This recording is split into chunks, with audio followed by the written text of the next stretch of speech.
welcome to another week of the Abuse Cartoons live stream. Hey K5, how's it going?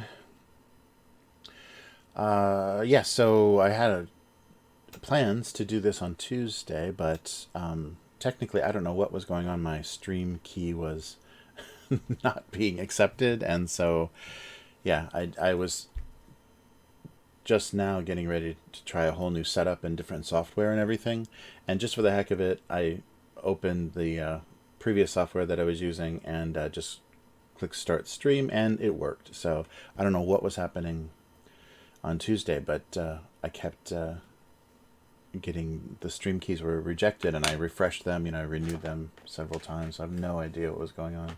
Some weird combination of something. So yeah, I just couldn't get on. And then when I first started this, when I just started now, I was dropping frames like crazy, so the internet was doing something strange. So all kinds of technical nonsense. So that's why, yeah, that's why it's Thursday again. This might end up being the regular day if I can't get my act together. But yeah, good to see you, K5. Oh, and I did see your, yeah, definitely. Tuesday was not gonna happen. Yeah, I did see your donation from last week. Thank you so much. And I posted in the comments. I don't have, I only have notifications, I think, for Streamlabs right now. So if it doesn't go through Streamlabs, it might not show up. I think Twitter or Twitch subscribes and Streamlabs show up. But I'm not sure, like, I don't have Super Chat on YouTube because the channel's not big enough. But yeah, I have to see what I can do to add more notifications. And I should do something. I've seen people that have streaming that when something like that pops up, there's a notification, but it's also, it stays, like if they left a comment, it like stays at the bottom of the screen. So I have to see if there's like a widget or something that I can set up that will do that. But oh yeah, but I took your advice on Twitch and changed over to just chatting instead of the art channel, and we'll see what happens with that. I still think I added some keywords as well, but added some tags as well, but I still think my tags are pretty bad. So we'll see what happens. But yeah, it's really bizarre. I hate when there's just no way to figure out. And even if I would have been able to track down like what was the source of my inability to connect, there was probably nothing I could do about it. The recommendations would have been exactly what I did, just restarting and making sure everything's updated. And I just hate that when you waste all that time trying to work something out and then you just leave it and come back to it, and mysteriously it fixed itself. Fixed itself. But yeah, it's yeah, that's really frustrating because somewhere along the way, yeah, there's just some poorly written code or some poorly run network or whatever that you're having to suffer through. And it's crazy. I mean, thinking about the number of people that are making a living doing live streaming, and you have this precarious, very poorly implemented kind of infrastructure for streaming. That's really depressing. I guess it's always been like that with the internet, though. Because remember the days of Facebook games? What was the I can't remember the big company that had like a dog. It was like a Rottweiler or some dog silhouette for their company logo, and they just cranked out the mobile games. But all of those mobile games at that time in like the 2000s were on the Facebook platform, and there just came a day where Facebook was like, screw that, we don't support that anymore. We don't support you anymore, and you're gonna have to go mobile. And everybody did, a lot of people did make that transition to just posting things on the Apple Store or the or Android. But I remember for a while there were so many Facebook games, and you'd get all of those notifications from people to pick their corn or give them some gems or whatever by signing up. So all the younger family members spammed their grandparents and everyone.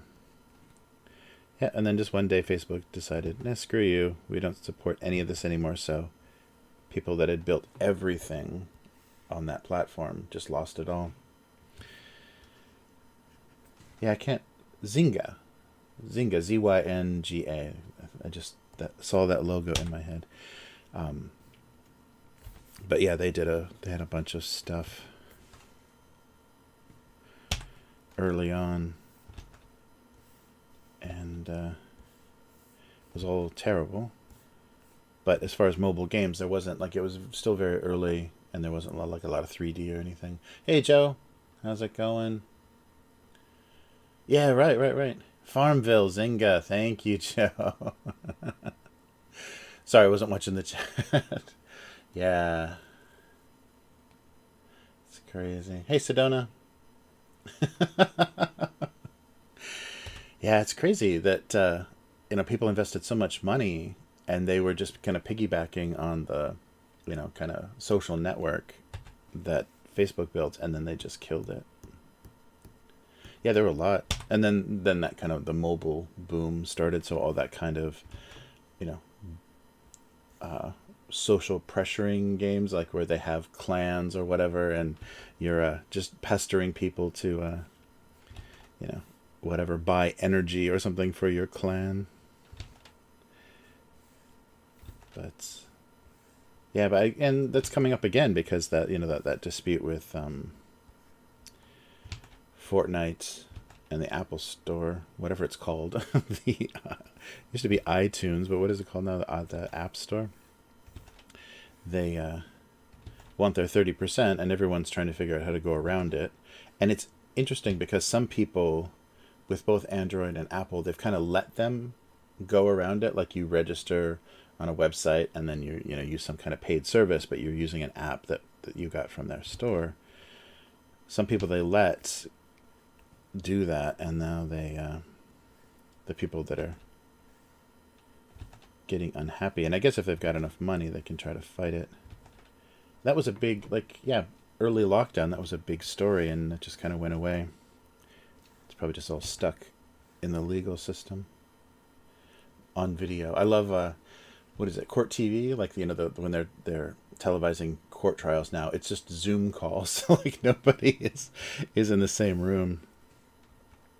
So it's just a bunch of Zoom calls of a judge in one window and a plaintiff in one window and a prosecutor and a defendant in another window. It looks really strange.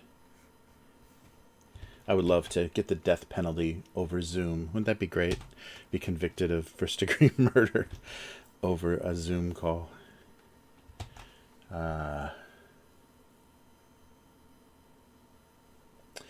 Yeah, maybe. Your mom, we call you. Yeah, my daughter in LA had an aunt, I think, that was constantly like pestering her with Farmville stuff. It's like, please, can you just do this for me? Yeah, trying to guilt her. Oh man. Yeah, I can't remember what. Yeah, I don't remember what happened to that gaming thing, but it just kind of went away. I mean, that was like a big thing to do on Facebook, kind of the social gaming stuff. And it just kind of went away. It's funny. But I'm sure they were, Facebook probably realized why they probably killed gaming is because they realized how they were violating privacy agreements and everything by letting those game companies, have at their network. Just like with that that company, the company that was harvesting data from Facebook. I'm sure there's a bunch of trouble, so they figured instead of just having to sort that out, they would just kill their game platform and not let people have access. And now, aren't Facebook and Instagram merging now? I've got some notification like chat or something is going to be the same across, or Messenger, whatever is going to be the same across Instagram and Facebook. So there you go. And I don't think everybody knows that Instagram is owned by Facebook, because they don't like Facebook. They don't use Facebook, and they're all over Instagram. And yeah, it's the same company, just a different app, but the same company.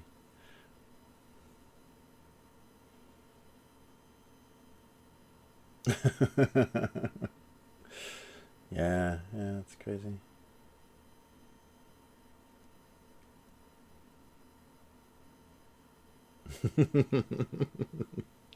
Yeah, that's right. You had to have a lot of alt accounts to power those games. Yeah, it's nuts.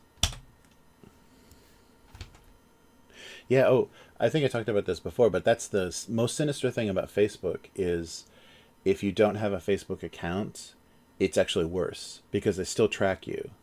Facebook is just everywhere, so they're still tracking you and collecting your data. But if you don't have a Facebook account, then you can't opt out, or there's no user agreement, so they can do whatever they want to you. Like there's no, basic human rights, on the internet. There's no basic user rights. Like you have to agree to some sort of privacy agreement or some sort of user agreement. And if there is no agreement, then they can do whatever they want. And so I read an article that said it's actually worse to not have a Facebook account, connected to your internet activity, because at least then on some level, you'll be able to, class action sue Facebook, or you can opt out of things. But if no account, they still track you, and you're still like, you probably don't have as much personal information, but you're still, an IP address and everything is still connected to everything you're doing. And Facebook is, watching all of that or collecting all of that. But you just don't have any say over what they do with it. That's insane. I can't even think of a good analogy. That's so twisted that there's not even, it's like, and if you don't own a car, you still have to pay for gas or something, and you still have to buy car insurance because everyone's required to buy car insurance. It's something so bizarre like that. You're just forced into participation. But yeah, that stuff is exhausting, and it's ridiculous how it just so randomly changes. So we'll find out like what the nastiness is with them sharing, with Instagram and Facebook sharing now.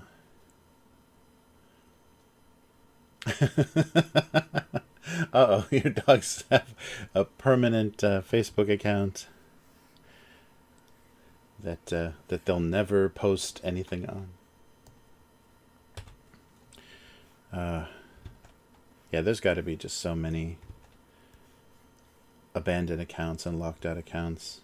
Well, like what was it, the last week, the Level Up, the store, like the merch store for the that Level Up cartoon was an old Cafe Press, and it's dead. I'm just like, I don't think I'm getting traffic on that site, but it's just sending things to a generic, Cafe Press front page. So that account is obviously closed, and with no notification. I didn't receive anything that said they were shutting it down. They just killed it. So it's funny. Yeah, I wonder if I had any revenue or anything on that account, if they would have just done the same thing. Or maybe that's why they killed it. They probably changed the agreement, so if there's no activity for 6 months or whatever, they just delete your account to help them with their shop management, their accounts. That's great. Yeah,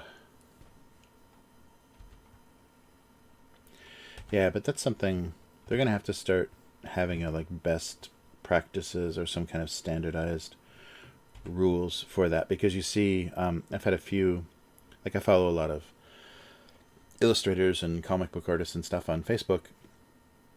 And when they, and a few of them have died, like a few of them have passed away, and some of them, kind of young, like, cancer or something tragic that, where they're dying young, and then their account is just still there, and yeah, like the family hopefully has access to it, and they post kind of, memorial things. But yeah, it's really strange. And there was, what was that? Some story that I heard that it was that girl, the the Asian girl that got stuck, that was, her body was found in the water tank on top of the hotel in LA, and she was traveling and had a bunch of posts kind of queued, like scheduled to be posted. So even after she was dead, her social media was like still posting things. So it confused people a lot that what was going on, and that's what also kind of made it like a lot of weird conspiracy about what had happened, because things were still being posted and it was just automated. It was just scheduled ahead of time. But that kind of stuff is really creepy. Like, I guess you could like literally set that up if you knew, like if you were just given a short amount of time, like you've got 6 months to live, just schedule years worth of posts and speak from beyond the grave. Yeah. Yeah, I wonder what happens. I wonder. I'm sure there's Facebook has their own rules or whatever about that. Yeah, but if nobody has your password, because it's a little odd for your family just to have. So, that's the most depressing thought. Like you're on your deathbed. You're just like going in and out of consciousness. It's the last few minutes of your life, and your family is like, what's your Twitter, login? Can you have to tell us, please? No, don't go.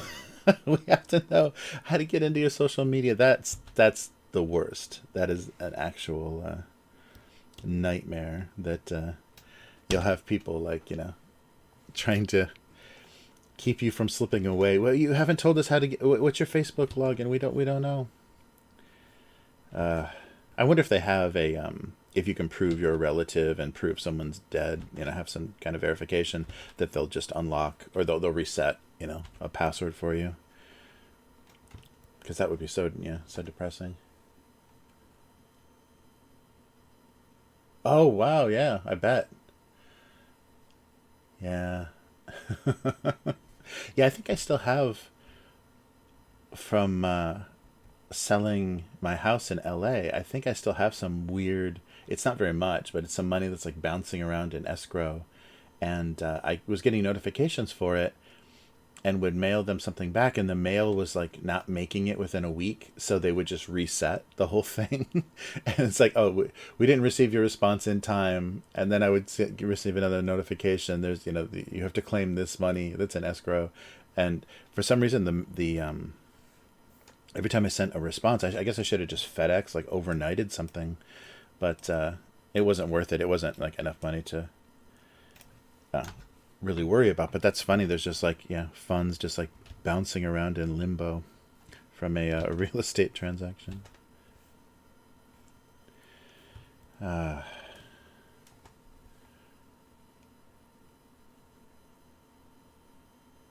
Wow.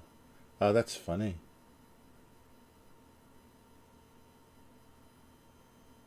Yeah, yeah, that's really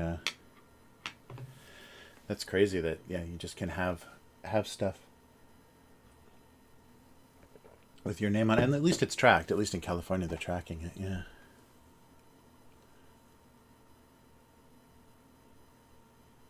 Oh no.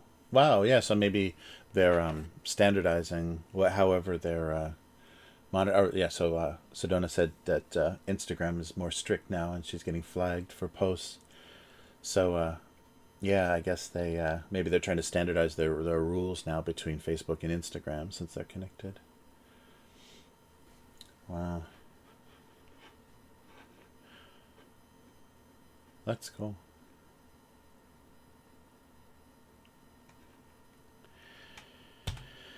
Crazy.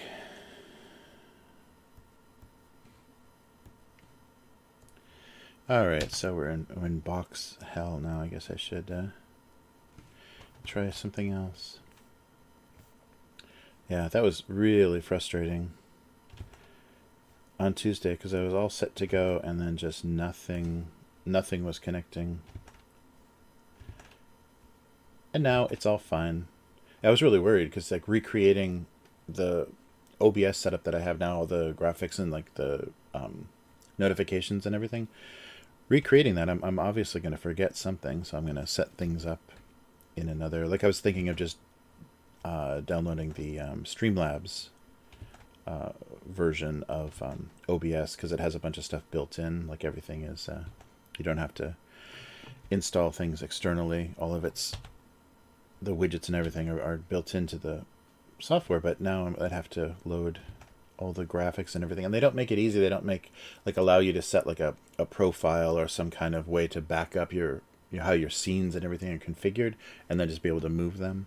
At least that I've seen. I mean, maybe there is a way, but they don't make it very obvious.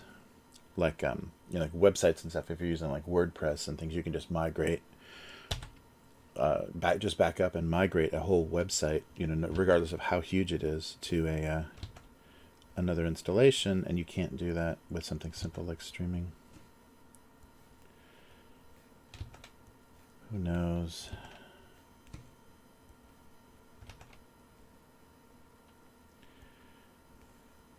Okay. I don't know. It's fish food? I don't know what I'm trying.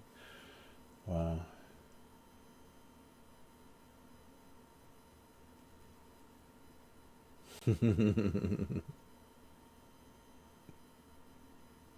Yeah, that would be great. Although you could have also too on the state website like outstanding like tax bills and stuff. They could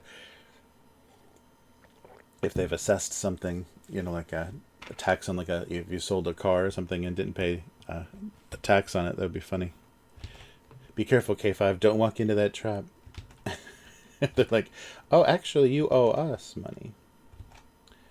All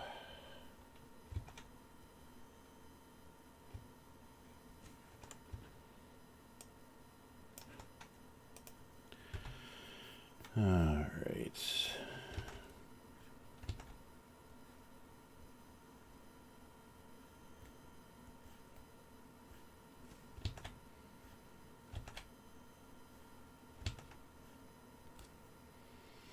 No bottles today. Yeah, the sensitivity is really strange now. It's different every time I connect this tablet. The USB got disconnected, so it reconnected and maybe reloaded the driver or whatever. So now I can get really look at that weird thinness of line. I haven't gotten that before. So the sensitivity is kind of tuned in a little bit better now because it wasn't doing that before. I was getting variation on the line thickness, but not that weird, like kind of hair thin line weight.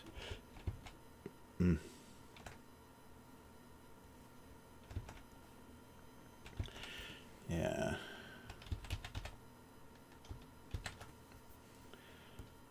So.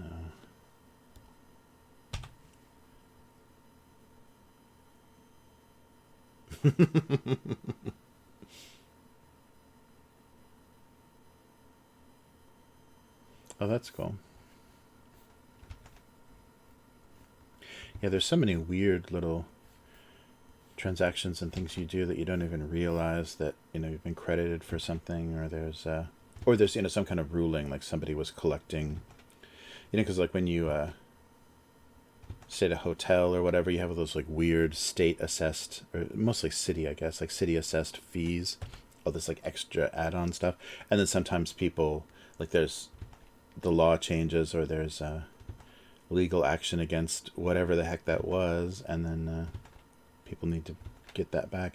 Yeah, what was it that there was some class action thing that I just got notification for. I can't remember if it Microsoft or who it was. Oh no, it was some shop, maybe against Apple. If you purchased something in the Apple App Store between a certain date, there was some class action suit. I think it was Apple. But yeah, they just keep happening. I love solicitation for class action lawsuits. I don't get those anymore, but it used to be maybe because it's California State or whatever, you used to get a lot of those. Have you done this between these dates? Have you, whatever, opened an account or registered with this service between these dates? Well, join our class action lawsuit. And I love it because they're suing for millions of dollars, and the attorneys get whatever their cut is on off the top of that, and so they're getting hundreds of thousands of dollars.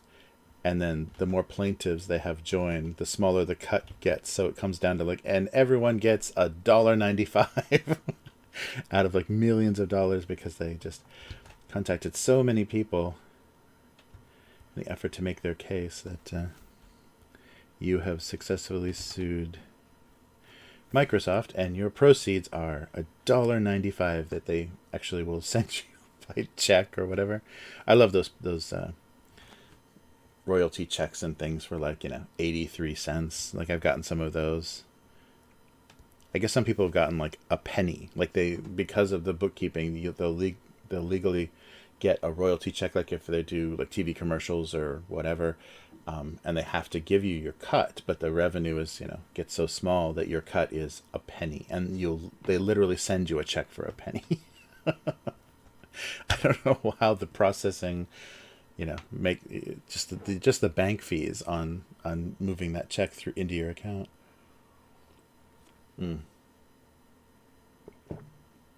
Oh, hey. Oh, sure. Yeah. Yeah, there's I think an app. It's either an app or a website where it's Find a Font, where it will do an OCR, or kind of it'll take if you put a character in, it'll try to match it to a font that but yeah, if you send me that, yeah, I can try to help. I'm not great. I mean, I don't do enough pre-press and stuff that I have a huge a huge library, huge knowledge of fonts. But yeah, I can definitely help you find something, and I'll see if I can find that website, because there is and it might be an app, and you just take a photo of the font with your camera, or it's a website where you just upload an image, and then it'll search. It'll take a look at the design of it and see measure the serifs or whatever of the character, and then try to see which fonts match that that design of that particular letter. But I think it's useful for designers and stuff that are trying to, especially doing imitation logos, if you're trying to simulate the Kraft cheese logo or whatever, and you don't know exactly what font that is. And a lot of it is, especially for logos, are modified fonts, so you can't get a perfect match, because they took the basic structure of a font and then just turned it into vector art, and then modified it so the K is extended, and they made the the vowels smaller or whatever, just to have a more of an identity. But yeah, K5, yeah, send me an image of it if you have it, and I'll see if I can help. And if I don't recognize it or anything, I'll see if I can hook you up with one of those font identification deals, because I saw that just saw they have song stuff, you can have your phone listen to a song and it'll tell you what who it is, who's singing. But they have that with fonts now. Cool. Yeah, I'll check that out. But yeah, that kind of stuff. There is some really useful stuff in all this nightmare that we're living in. But I don't know if it's worth it altogether.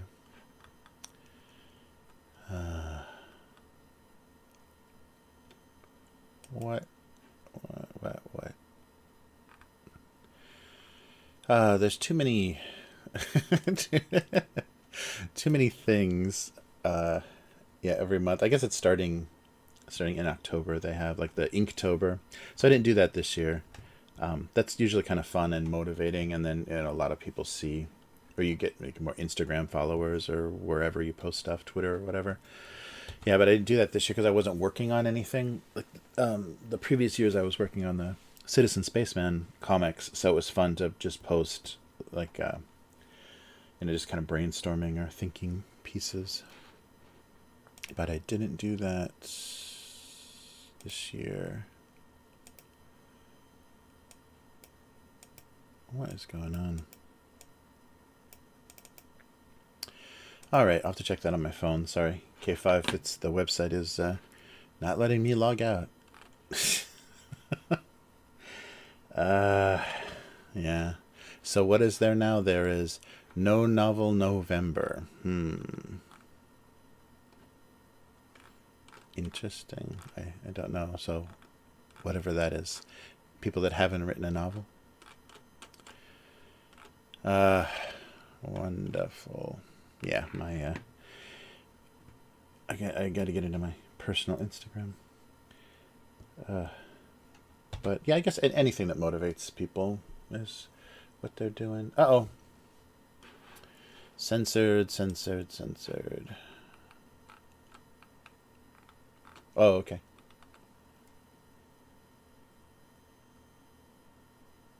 Wait, what?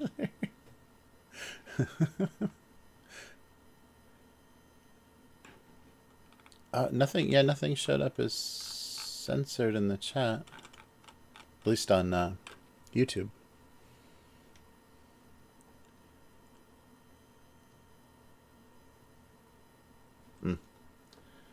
Crazy. Yeah, I'll take a look at that though.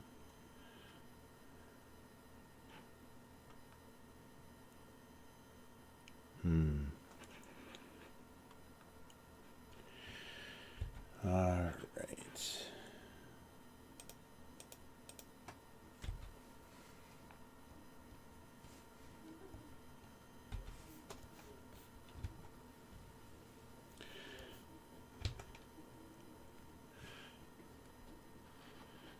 Uh-oh.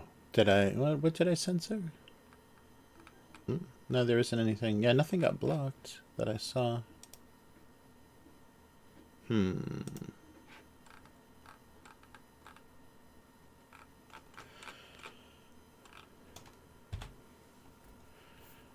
Oh.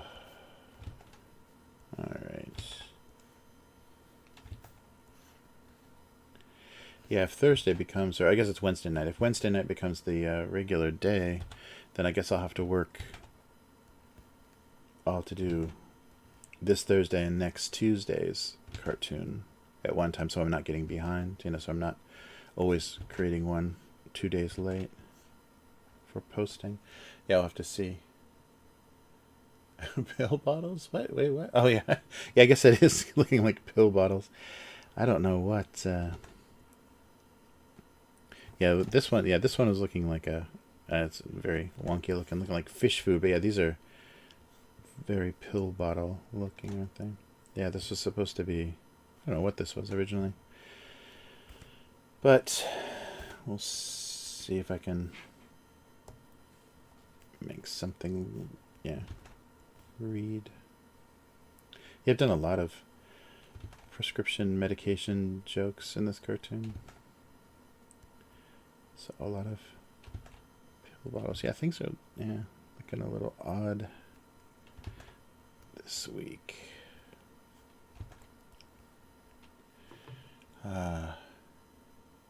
Oh, yeah, it didn't show up. Yeah, I didn't see the post at all, so it got grabbed. Weird.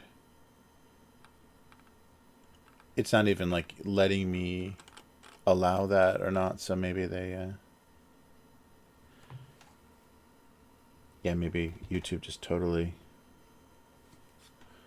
blocks stuff. That's crazy. Well, here, Joe, let me bestow on you the magic of the blue wrench. There we go. There, Joe. You're a mod now, so let's see if that affects anything. It lets you add stuff.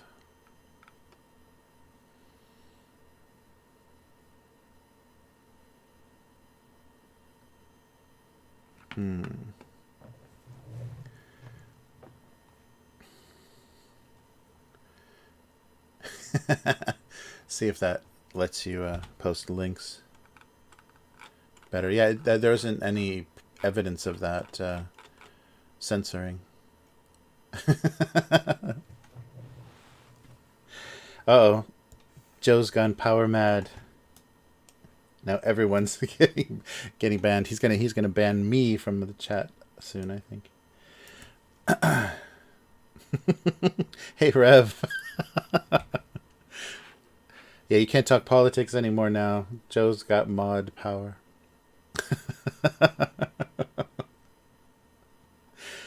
uh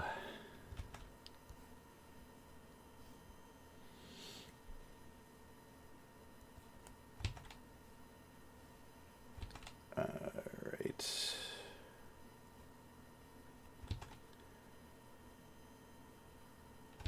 I got a message from Lee. She started to she started to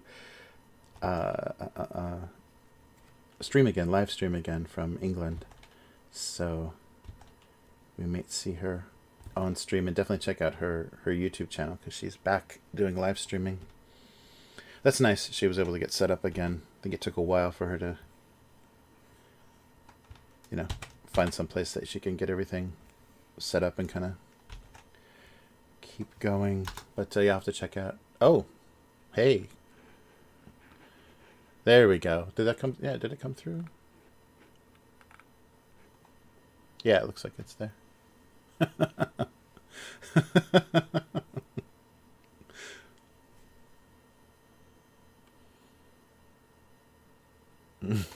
What's going on?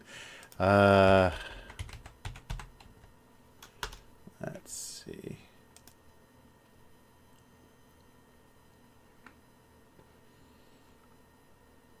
Sorry, gotta get everything open. Cool. All right.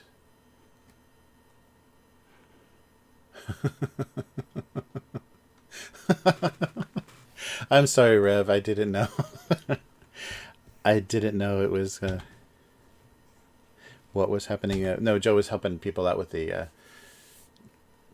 California. Oh, is it still? It's showing up. Yeah, it's showing up in the. Yeah, it's showing up in the YouTube chat, but just not in the shared chat.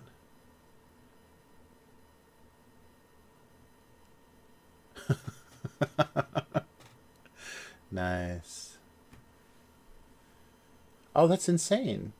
You had to pay import. Yeah. Yeah, it's so random how they assess those. I've gotten some really weird ones in Japan. It's funny, I think denim, like jeans, maybe to protect some domestic jeans industry, some clothing industry. If you send anything denim to Japan, they usually hit you with some sort of tariff, like some sort of import fee. It's very funny. And shoes and jeans often. So even like Christmas presents and stuff, even if you're marking stuff as gifts, if it's large enough, they'll sometimes hit you. It's really random, though. I don't understand. Just whatever they feel like harassing you with or whatever. And it's a little... it's very easy to pay in Japan because you can pay it like at a convenience store or whatever, but they only give you a week to pay any assessed fees. So if you don't, I'm not sure what they do. Maybe they start tacking on penalties or whatever. But yeah, I've gotten some weird things have been like books. One time I ordered a lot of books and that got hit. So I was like, I guess they assume if you order a certain number of something that you may be trying to sell them, so they hit you with an import. But that sucks.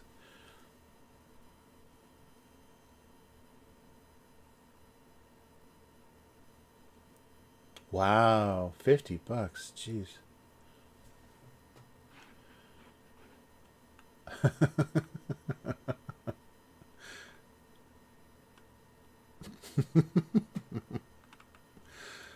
Nice.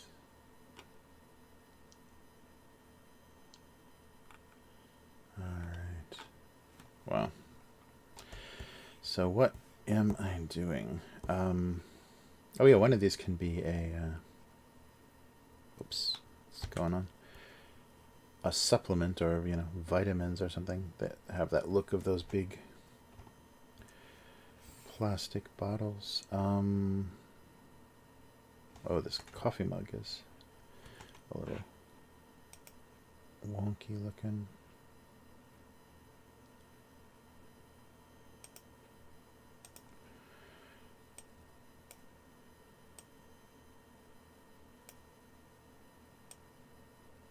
There we go.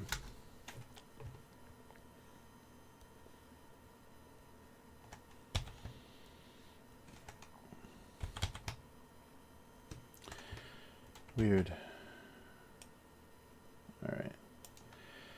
So maybe these guys, and maybe a cereal box or something. Yeah, maybe not that one.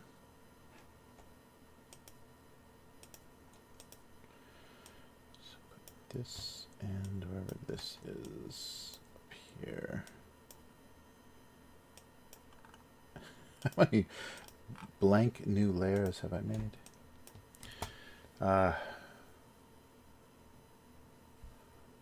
Oh, unclaimed property. Okay. Unmod. Okay, you are unknighted, Joe. All right. Yeah, thanks for posting that link for everybody. All right.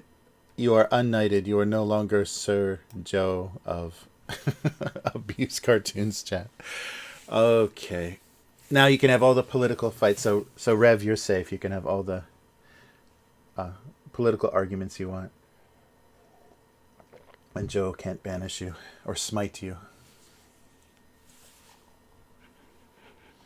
Oh, tea. Yeah, that would be good. Oh, yeah, maybe I should do that. A coffee, tea, or whatever's in this thing. Yeah, a couple of those did look like tea boxes, didn't they? And a little... Maybe I'll draw a little more petite-looking cup. That one just doesn't work. But yeah, one of those was... Let's get rid of this. One of those is usable. Yeah, like this guy, maybe a little bit taller version of this. And I should do a... yeah, maybe a version of this.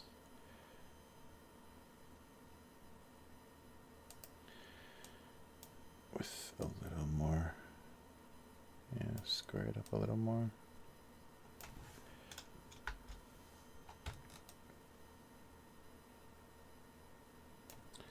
Yeah, I just don't like that cup. So something like that.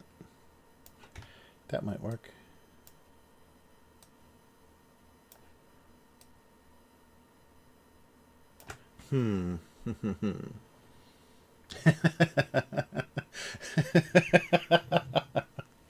Right. Only the sore losers. Yeah, that's really crazy. I can't believe that.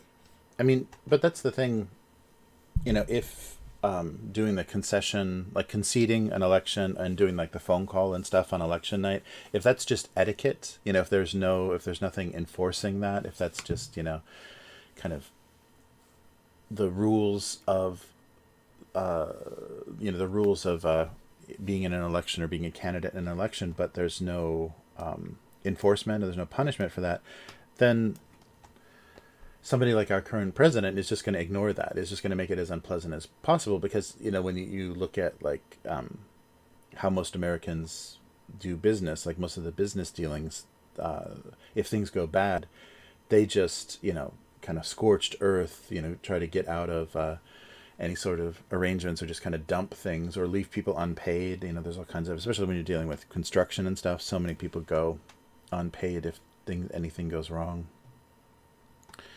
And so we're just going to, the country's just going to get stiffed by the former president. Just be like, screw it. Okay, I guess there's no way to win this, so screw it. And it's going to go up until like, January 19th or whatever. We're not going to know what exactly is going on. It just sucks to leave things in limbo like that, especially with how messed up everything still is. I can't believe all the. I mean, the schools are going into lockdown again, or possibly, and yeah, it's just that's insane. I can't imagine like what weird holes in people's education there's going to be, or just like loss of faith in what? Oh, teacup. Loss of faith in what anybody is, doing, what you're working for, what you're, moving towards with your career or whatever.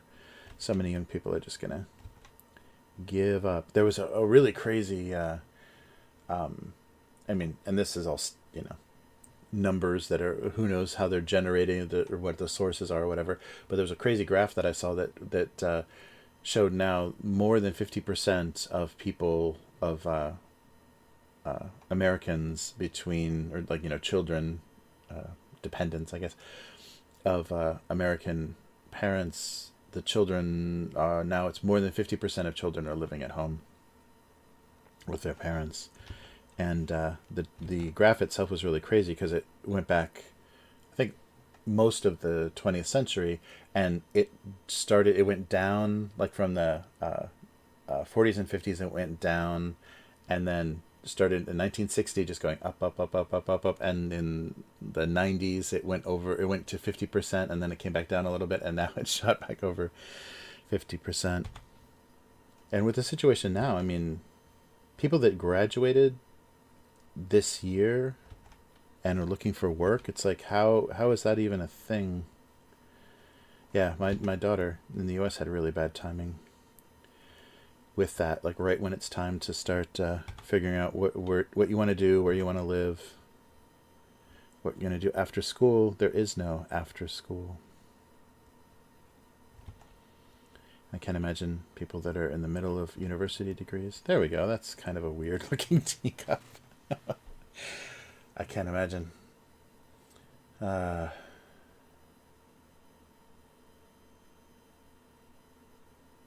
Right. No, that's really true. Yeah, and it'll be interesting. His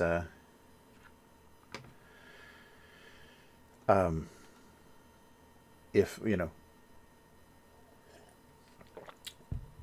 Biden takes office, it'll be interesting to see what Trump is going to do, if he's going to stay obsessed with this and start, some kind of media company or whatever to just throw shade at Biden for the rest of his presidency, or what's going to happen. Because it does seem like he holds grudges. So it'll be, I don't think, like a lot of former presidents, they just kind of retire. They're just kind of done. And it's going to be strange to see what actually happens, like how much that ego just completely drives him. And without that protection too, of not being able to be prosecuted for anything when in office, that's changed now. So it'll be interesting to see how many people try to go after him.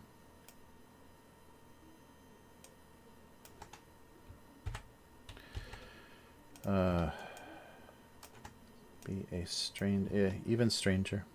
I don't think next year we're going to get any sort of break from the insanity. So I've been talking about the Tokyo Olympics, and there still isn't a real clear plan about what to do and if they should try, because they would have to ignore any kind of quarantine rules, because you can't come here and stay in quarantine for 2 weeks and miss 2 weeks of the 4 weeks or whatever the Olympics last.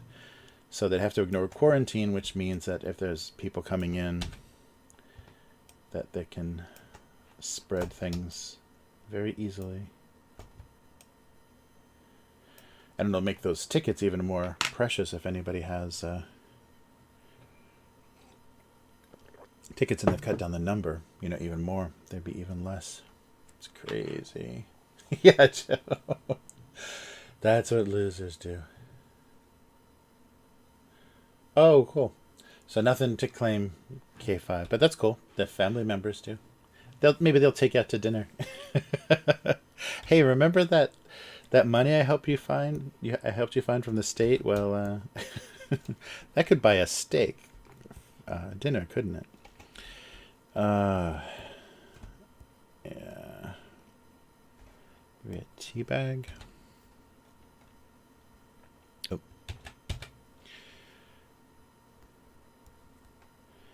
yeah. We're definitely going to see behavior we've never seen before in a former president.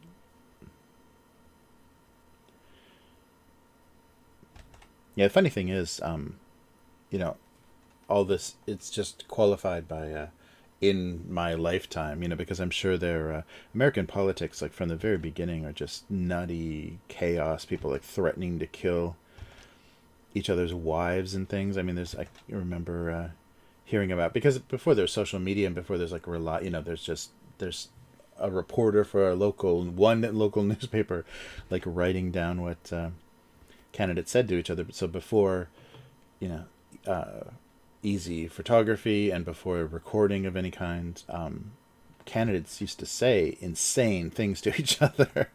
And because there wasn't a way to run the video or play back a recording of it, you could get away with it. So I think American politics have always been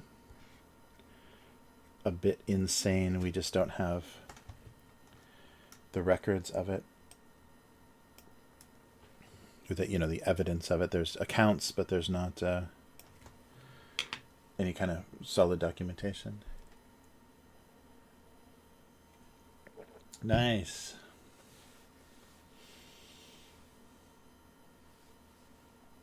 Hmm.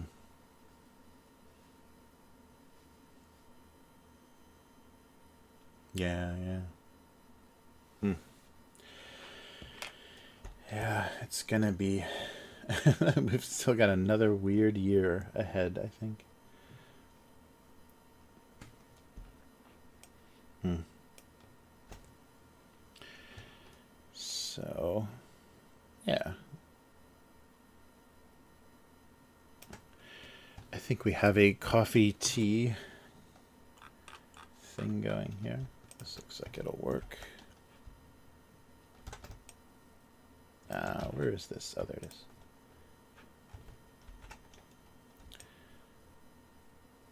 Yeah, something like that. Just composition-wise, it looks okay. Yeah, so just have to figure out what's in here. I'm thinking something horrible, like a one of those morning supplements, those fiber supplements or something. Yeah, I don't know. We'll see what I come up with.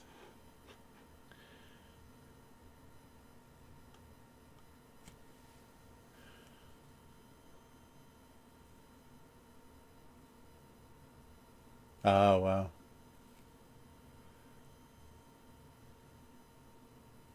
Oh, that's cool.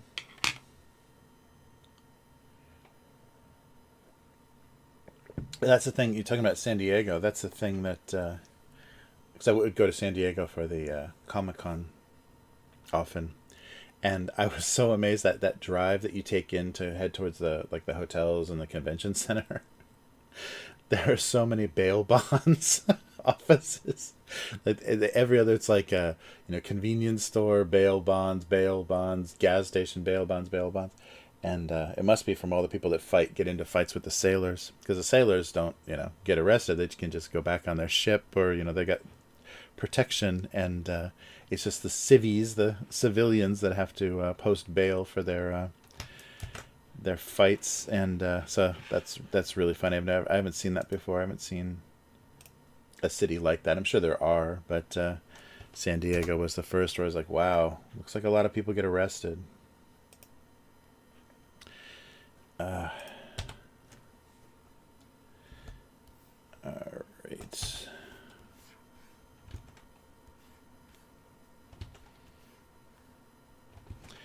So, something would help if I had an idea, an idea first, because I think I've got the pressure thing under control. I think I've done a Lunchbox pretty recently. Let's try something else. Uh,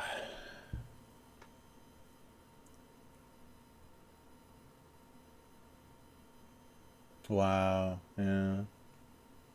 Yeah, it's crazy that everywhere it seems like there's big surges. The American numbers are really scary. Like recently, the numbers are much bigger. Like Japan just went over 2,000, and they hadn't done that before, even during the worst times, like per day, and so they're freaking out. But it's really only like that 2,000 is spread out pretty far. It's only like 200 something in major cities, maybe 400 in Tokyo. But the population density here and it's that's still pretty good for what other people are going through. So who knows? Because everyone, it's 100% masks here, and people are super. There's just alcohol, and people are super careful and sanitizing like crazy. So yeah, I don't know, but always though I think very sneakily, very carefully, the night businesses have come back, and so there's a lot of drinking and whatever, hanging out with women with all their hair piled on top of their head in weird evening evening gowns or whatever. Yeah, that's a whole thing, but I think that's come back, and so that's gonna spread stuff. Karma, yeah, exactly. uh yeah, it's gonna be an interesting follow-up.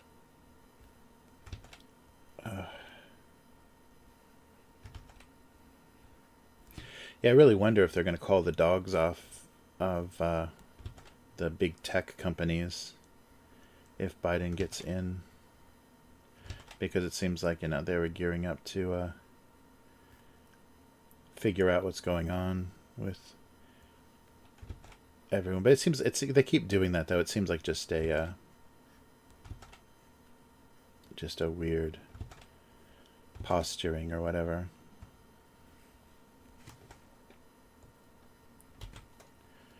But it does create some very bizarre video. People are still using, making gifs and a lot of memes from the Zuckerberg when he whatever what do you what do you say, when he appeared in front of Congress or whatever, his robot like public appearance was is still floating around the internet. It's very strange.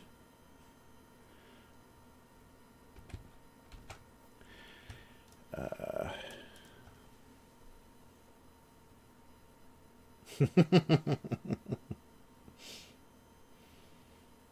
yeah.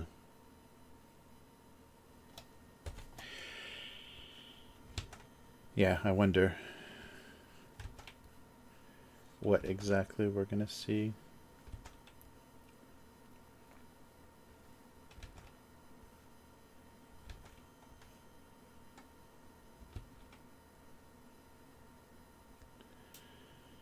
Uh, it's funny after election day how the laptop from hell just disappeared. I love those accusations. And everything's like, oh, look at this horrible corruption. Look at this. Look at this. Never mind. Never mind. It didn't work. So forget it.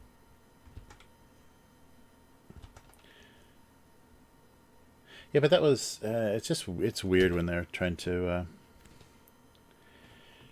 defame people. How that works, and I guess as long as you're not under oath, you can say whatever you want. So, as long as it's as you can say, you had some sort of something gave you that idea. It can't be completely slander or whatever the legal terms are. But it's just really crazy. All the accusations. He completely unfounded accusations that come out and then just disappear, and nobody gets punished for them. Nobody gets in trouble for saying you were running whatever illegal activity, and then never mind, it didn't work. They didn't go for it, so never mind. I don't know what that is. Oh, yeah.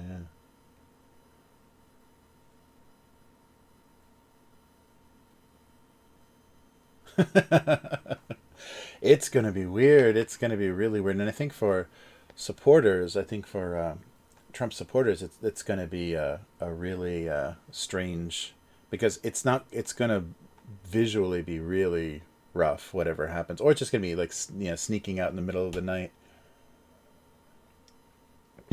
kind of thing. But I wonder what, I wonder what's going to happen.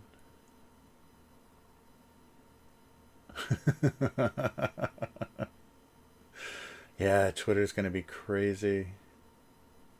That's gonna be like that. Though that'll definitely be proof that as soon as Twitter bans Trump's account, then it's over. Then the Trump era has officially ended.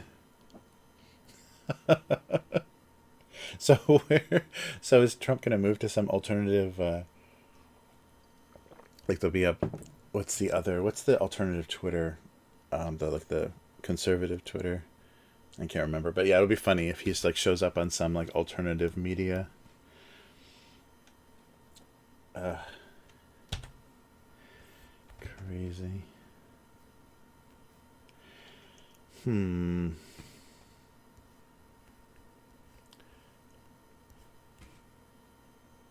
It's gonna try some odd shapes and see if I can draw something that looks like a printer cartridge or something.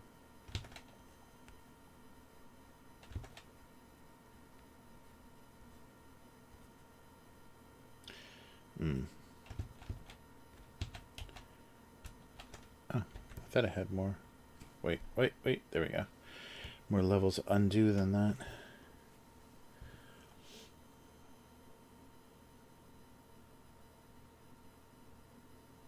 Oh, wow. Wow.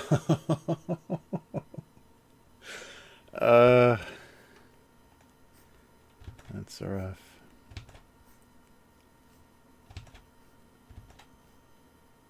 Yeah, I've been really tuned out of a lot of news and social media just because it's just a bunch of nonsense right now. Just a lot of people. Oh, that kind of looks like what I was going for. Yeah, just weirdly speculating about stuff, and we just have to wait until the transition has begun. I don't want to hear about anything else.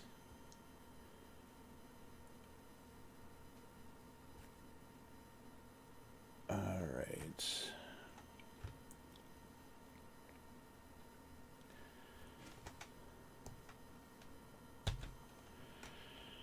What else? I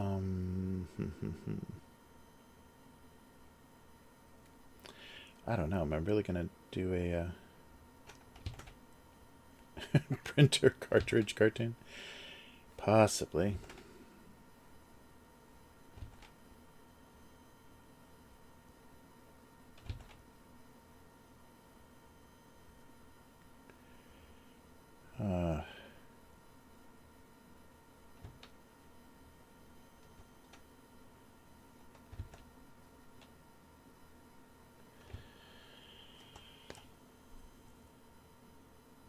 Hey, Michael Scott.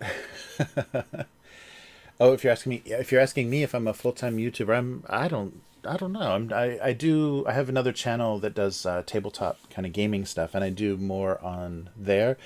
This is just a weekly live stream, so I use it mostly to try to keep my cartoon on schedule, and so I just started streaming the drawing of this cartoon that I do.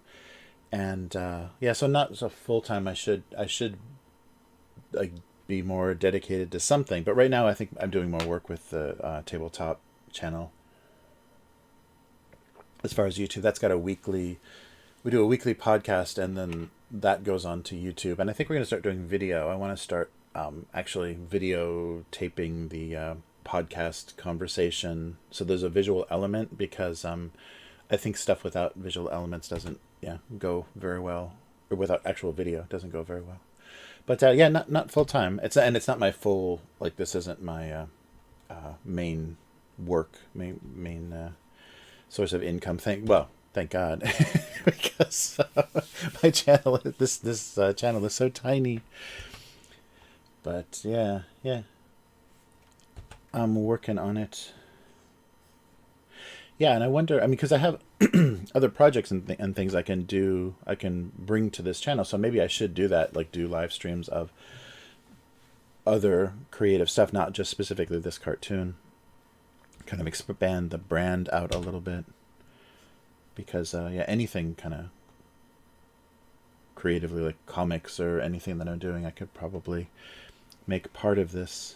But for right now, it's just been it's been a way to kind of keep me working regularly on this cartoon, so that I don't you know get stuck in situations where I'm, like, working for like 3 days straight just to keep up with deadlines and things.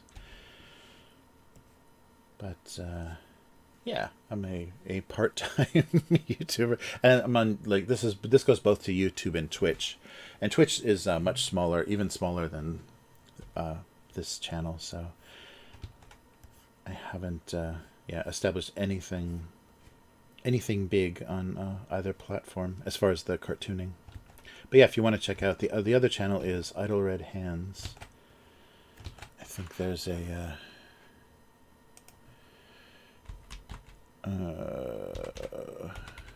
if you have any interest in which channel is that? If you have any interest in board games or RPGs or anything, there we go. This is that other channel. Oh, the podcast. Yeah, we don't have any sponsorship on the podcast. It's it would just be the monetization that it gets from the YouTube views, and none of the views on just the straight podcast are not great. But on that channel, we do unboxings and reviews and some actual plays and stuff. So there's a bigger variety of content there. So yeah, the podcast, and it had a couple of. It was actually, some other guys were doing it and just kind of abandoned it, and I offered to work as a producer for them, but it never quite came back. So the podcast itself has kind of it got abandoned for a year, and then I brought it back. We started doing regular weekly episodes, and then the software that they were using to kind of aggregate the podcast was abandoned, so it got delisted from Apple Podcasts and everything, and so I had to resubmit it everywhere and reestablish it with different software. And so yeah, the podcast has had a bunch of bumps, but the YouTube channel's been pretty good for it. Podcast itself has been inconsistent. We do a weekly kind of 30-minute. One of the other people from the podcast, just on their lunch break, we just record a kind of half-hour conversation weekly about whatever kind of tabletop subjects. But yeah, it hasn't been. It didn't get to the point that I hoped it would, where a lot of people contributing, and that's actually ultimately the goal. If I can make it more of a network, so people are contributing to a channel, but there's like kind of different shows or different identities, and then break those off into their own channels if they become more popular. But we'll see.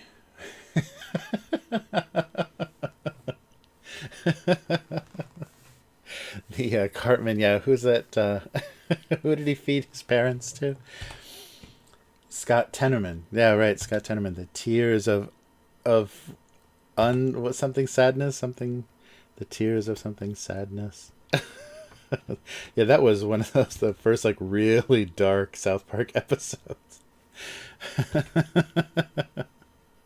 And that was a great surprise ending or surprise turn in that because it looked like Cartman was being bullied again, but he actually murdered his parents and fed his parents back to the bully. Spoilers for a very old South Park episode. Uncontrollable sadness. Yeah, yeah. Yeah. Yeah, that's one of yeah. Cartman is like one of the. They always come up with really great. His takes are always the worst, and his like motivations are always the worst. But it makes for the most entertaining episodes. Has anybody watched the deep fake? The South Park guys did the what is it, sassy what was it, sassy eyewitness news or something? But it's all it's video, but it's all deep faked actors, and so there's like a he comes off like a what's his face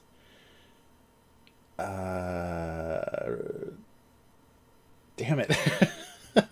But he comes off like a very effeminate character. Like that seems like it's kind of based on somebody that I can't think of their name right now, and but it's Trump's face on the reporter. But then they'll talk to other people, or I think they do like a Mark Zuckerberg character like selling some like shitty business. He's got some weird business, but yeah, you got to check that out. Oh yeah, yeah. Well, sometimes yeah, I put a lot of on the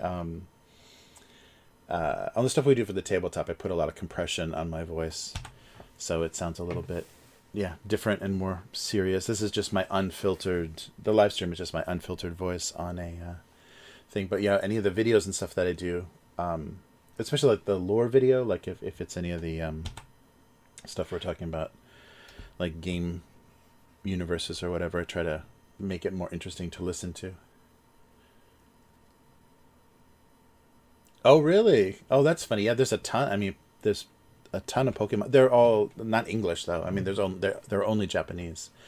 I don't think you can get English cards here, but unless somebody imported them, so maybe some import shops have them. But yeah, Pokemon cards are at like every convenience store and everything. Yeah, and I can't believe how good those deepfakes look on that sassy action news or whatever the title of that show is.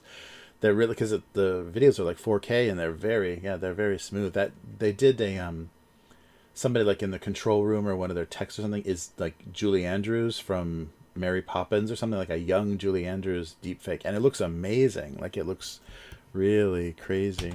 So yeah, it's funny how good that technology is, and you can tell the Zuckerberg is not so good. So you can tell maybe there's not enough video of him.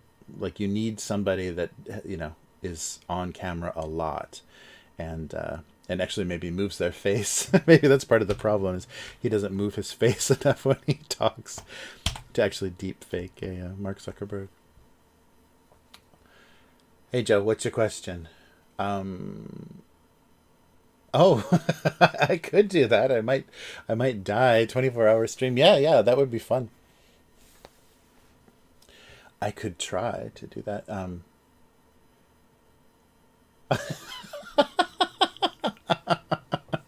Hey, you were just listening to the previous episode. Yeah, yeah, my the guy that I do the podcast with was talking about a book they're reading, like a necromancy book they're reading, and I guess yeah, there was a they had a joke based on what was going on with a skeletal hand in the book. Yeah, but yeah, so that's what we do kind of weekly. Every Friday, I record that and then post it like kind of whenever. Recently, we had a little technical hiccup, so I think I'm going to be a week behind. But hopefully there'll be video for that. But yeah, the reason it sounds different is this is my I don't put any compression or anything on this microphone. But when I process that stuff, I do some processing just so it's especially with how YouTube kind of crushes audio. I try to do stuff so it sounds a little bit better, and I'm speaking more, artificially, I guess. Here it's just me rambling. But yeah, thanks for the sub.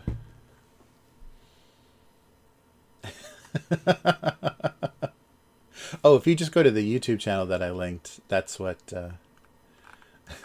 that's where it is. Did that show up? Yeah. Yeah, if you just search Idle Red Hands, IDLE Red Hands, you can find it. Yeah. But yeah, so and the podcast, just the audio version of that is just on a podcast, and then I try to put a visual element to it and put it on YouTube. But I should, actually be recording us talking. So I think I've got that set up now. So I've got a table and microphones for us to do that. So maybe next week or so, you can see us actually talking while we're recording that, which I think will do better. It'll get more views because,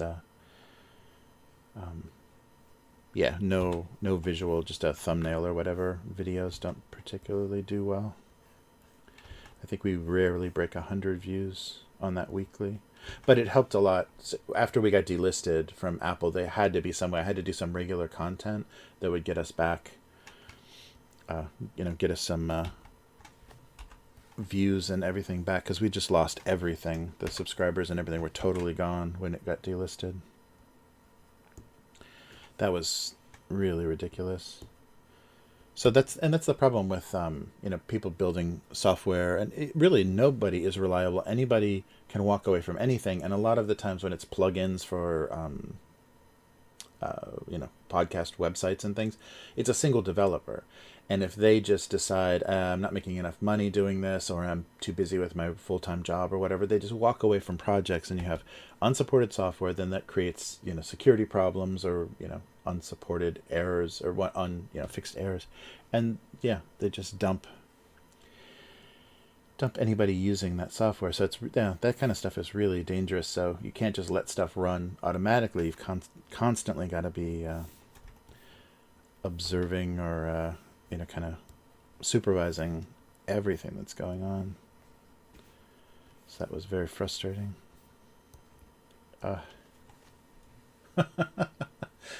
Boning 100%.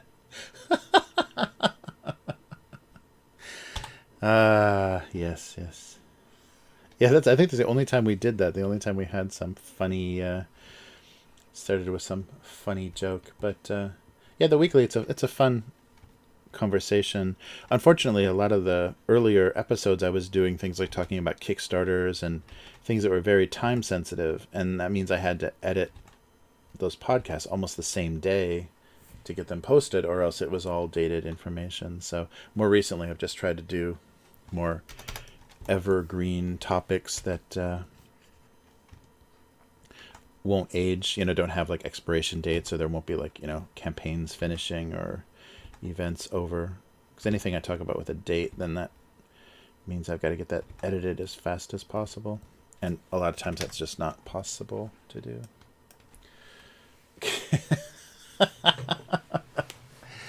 I can't believe YouTube allows that terrible content. Yeah.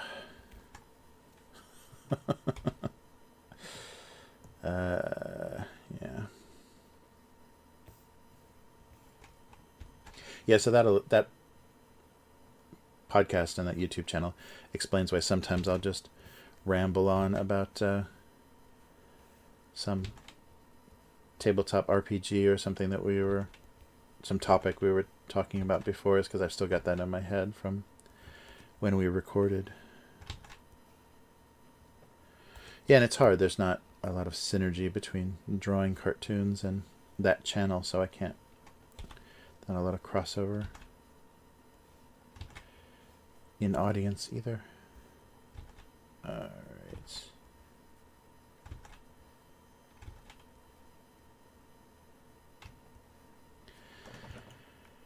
right.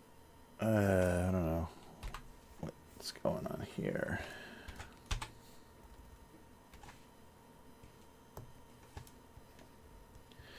So, are we doing printer cartridges?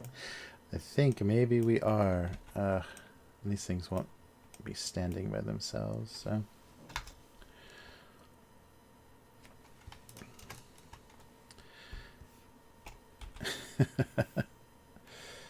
Yeah.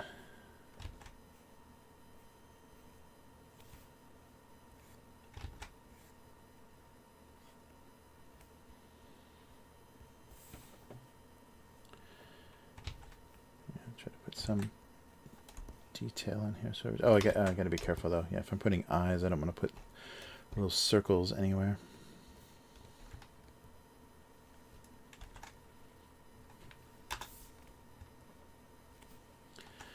All right. But yeah, so that's the other kind of part-time thing I work on. Yeah, I did all the graphics for that channel. Yeah, I did all the animation and graphics. And I think the beginning of that podcast, that's just my phone, shooting the train. So that's my commute basically to the city. If you so the office where I was live streaming from before, that's the train I take. So you get a little bit of that train ride on YouTube.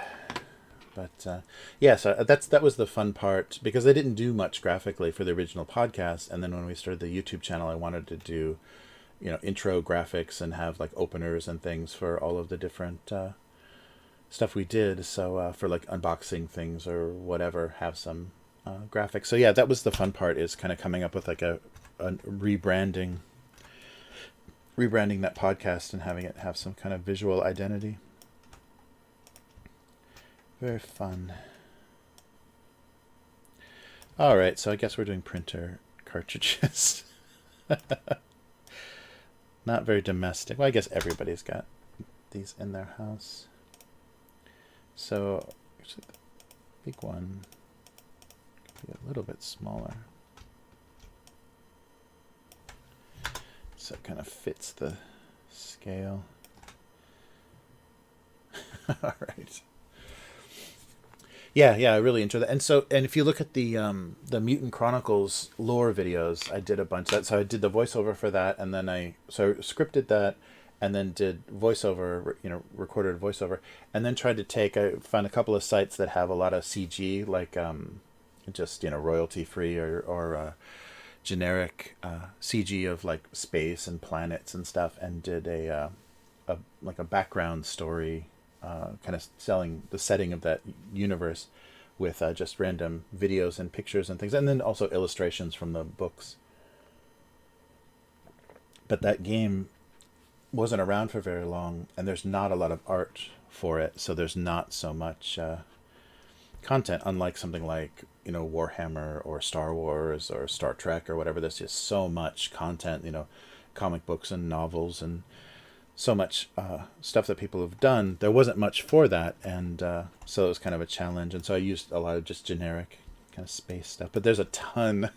If you listen to my voice on the Mutant Chronicles, the complete Mutant Chronicles videos, I've got so much like flange and compressor and reverb on my voice. It's sometimes you won't be able to recognize it as me. And that was kind of the idea, because I don't think my regular speaking voice is that good.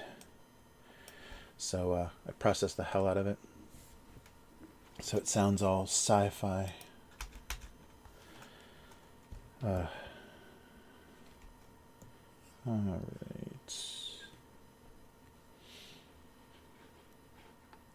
Yeah, that's been growing very slowly too.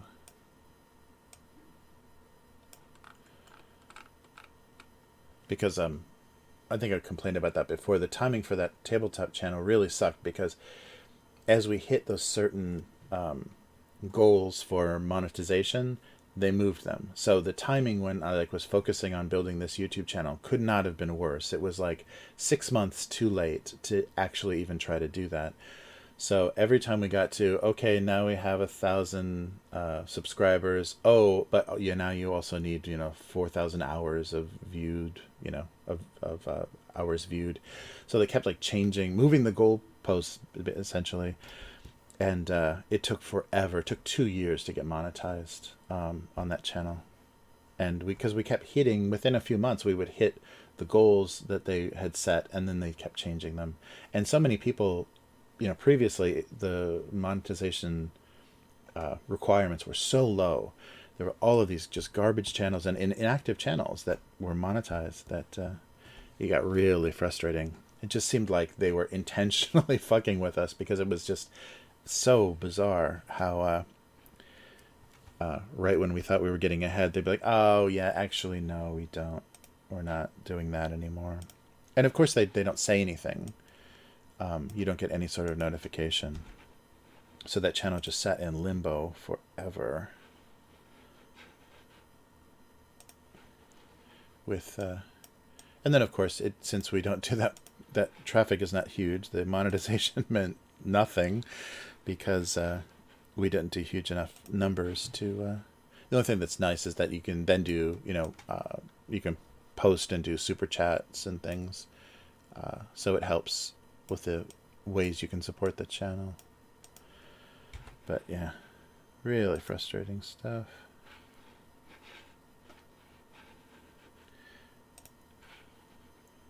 And it's really interesting how so many of these platforms have zero communication with the people that are actually supporting it. And I think it's because they don't care. They're just using you to legitimize themselves, and they can't wait to sell this to a corporate, sell the platform to corporate advertising and stuff. So they're just using you as basically we're just beta testing this like ultimate advertising platform that YouTube wants to be.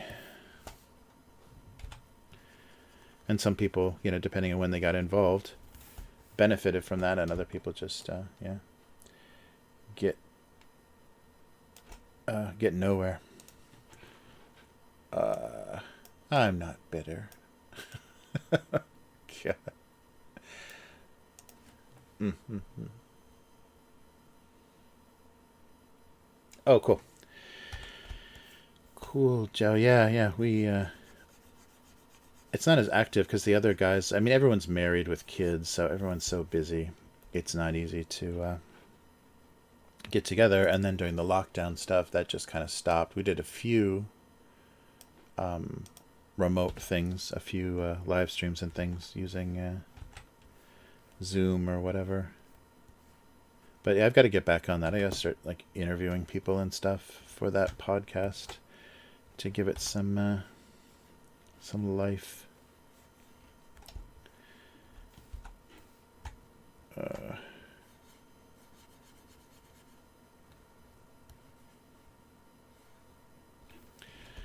All right, that looks like a package. So what am I doing? Maybe change the color of the tops of these.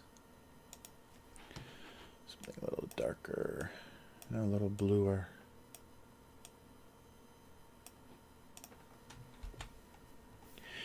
Yeah, and tabletop stuff, it's like more popular than it's ever been, but it's still very, niche, very specialty, tiny market. So the views are just nothing. Even the successful channels, there's no million subscriber desktop or tabletop channels that are not run by a pretty big group. All right, so let's try some shadows. I'll just do this by hand. All right.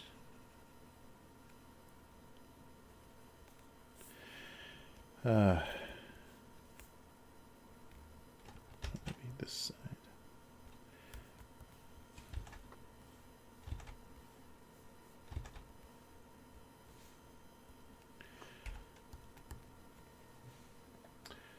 Nice. Well, hopefully if we go late enough, Lee might be on. I think she's got another, Dolly might be on. I think she's got another live stream scheduled in a few hours, or I can't remember when I checked that time. When I checked it, it was like 9 hours to go. until the next live stream. So she may be live streaming. We may overlap. I can't remember when she said. But hopefully. It'd be great to catch up with her and find out what's going on.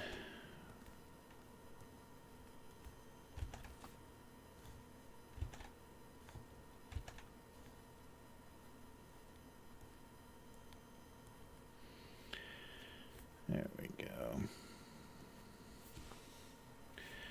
Trying to make this look as plastic as possible.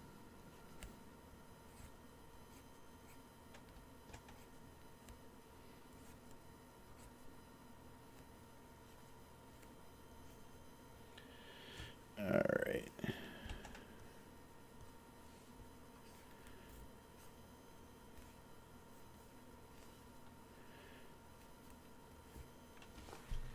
There we go. Something like that. Oh, live in 6 hours. Nice. Yeah, Dolly. Dolly is back back online. I think she's got a setup now for live streaming. So we may see her more often. I'll definitely have to check out her live stream once I'm off. But it's great. She's really creative and does really fun stuff. So it's great she's back live streaming, because it was a while. I think it was a month or so. I think she posted videos. Like, she had kind of a backlog after leaving Japan, so she posted some videos that she had recorded. But now she's back to doing new stuff. But the funny thing is, now she doesn't have the I'm sure there's interesting things in England to do, but a lot of her dolls, she would do photos of them, like finished doll projects, and she could, you know, have a Japanese, very interesting Japanese background, some subway shot or some shopping street or something in Japan, and give it a very the photos had very fun backgrounds because of that, so it won't be quite the same.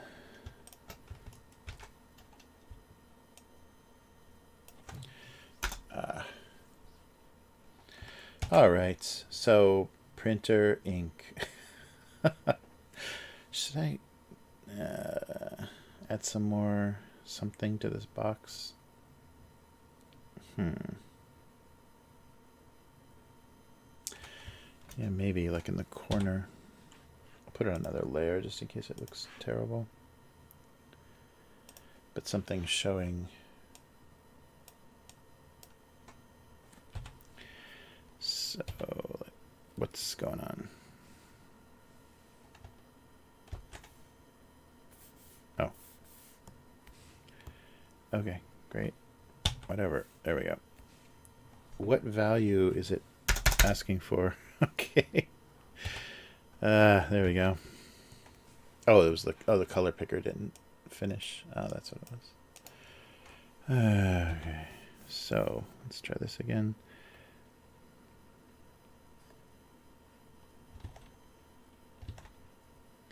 Just so this reads as being about ink. Oh, actually, let me do that a little bit longer. I've got 4 colors. 4 colors I want to put in here.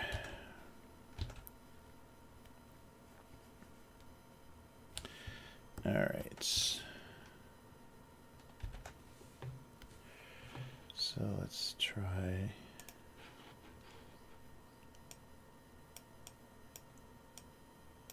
It's not going to be completely accurate, but hey.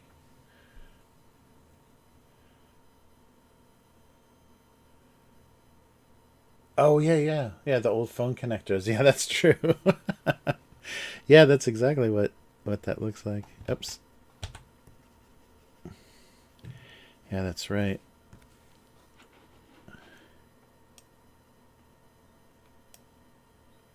Oh, no, I need to do pink, like magenta.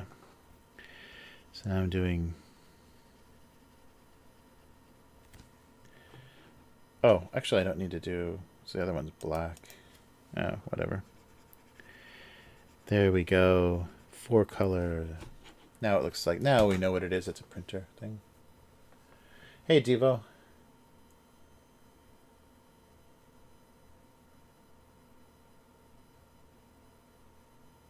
Oh, thanks, Tivo. Hey, yeah, yeah, that's definitely the first year story of my life. Is yeah, the first year of streaming this cartoon, I basically was just talking to myself for, and I didn't do it for very long, so I think that's why it didn't catch on very well. Is because my live streams would be only about an hour, maybe 90 minutes, and it would just be long enough to draw the cartoon, and I would just talk like some creative stuff.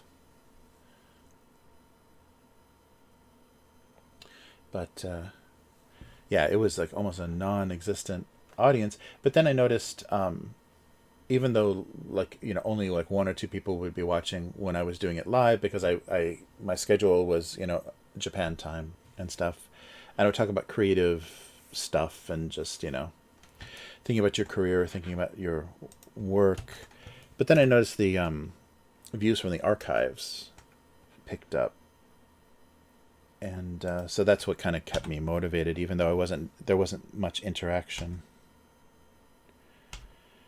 and very much interaction, very much live interaction with people.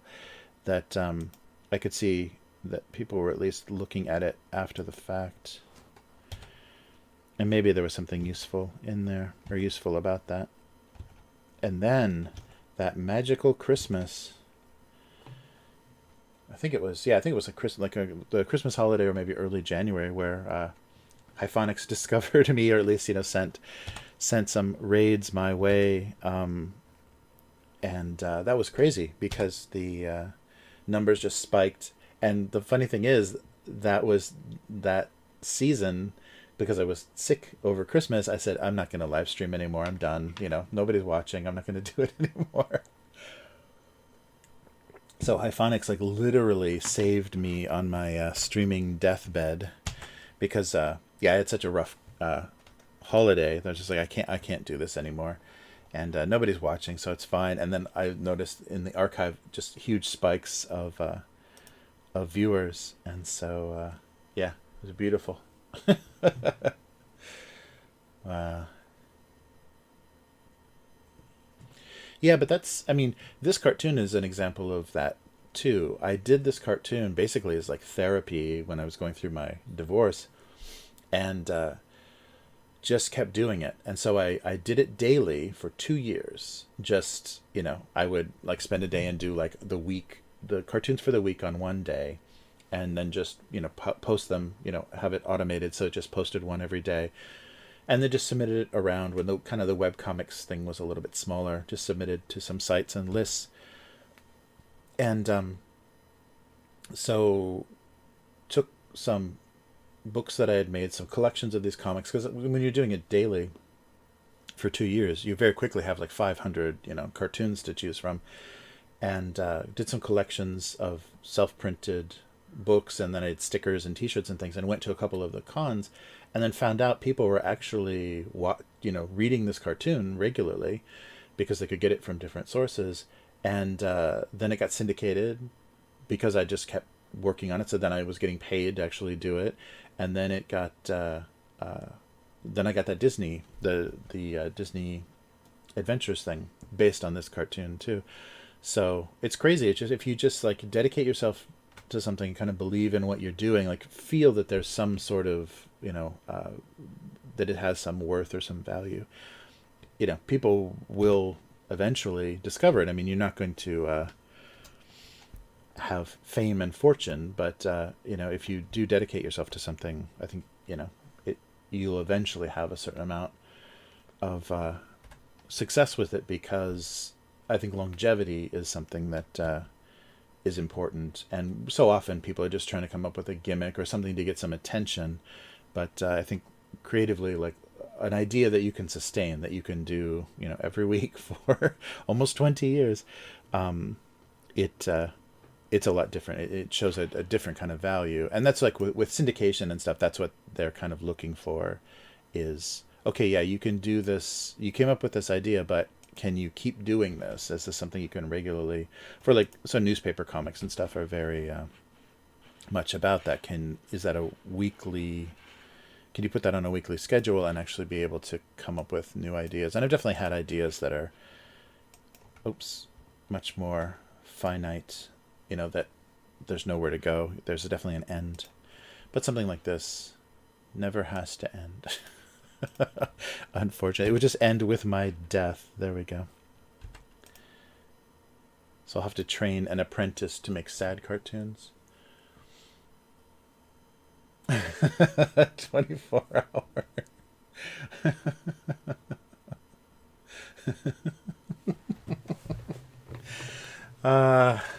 Yeah. That's crazy. I don't know, 24 hours. That's huge.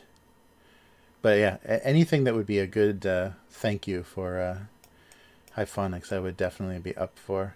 Yeah, and as we get to the holiday season too, like when my kid's out of school and stuff, that'll be much more possible. I'll do like a purple teacup, I guess. Oh, that never got colored, that's why. Oh. No, I'm doing the everything on the wrong layer. That's why. Alright, and here. Let's put this here.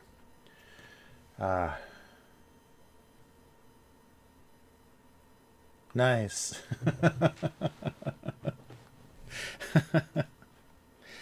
Yeah, that sounds like fun. Alright. Oh, maybe lighter.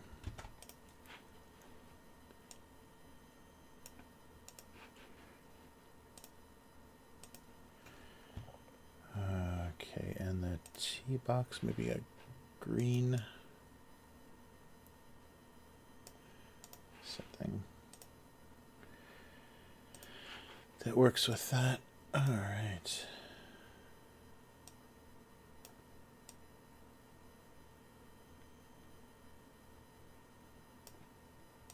Yeah.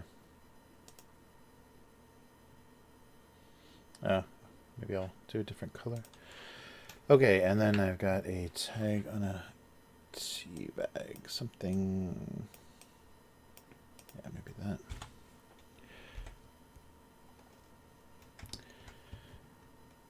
Cool. So, yeah, that's pretty amazing.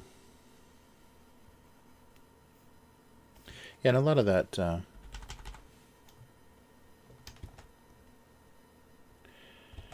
think a lot of people get discouraged. I'm talking going back to just talking about creative stuff, but a lot of people do get discouraged very easily because they really want quick success and quick acknowledgement. So if you don't believe in what you're doing anyhow, like if you don't have a lot of confidence in something, other people won't find that. Oops. Won't have that either, because you're not, you can't even convince yourself that what you're working on is worthwhile. So how are other people ever going to notice that?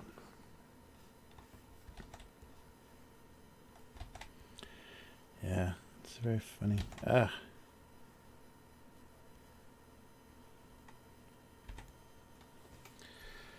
What is this? Oh, maybe I'll do the wrap around here. There we go.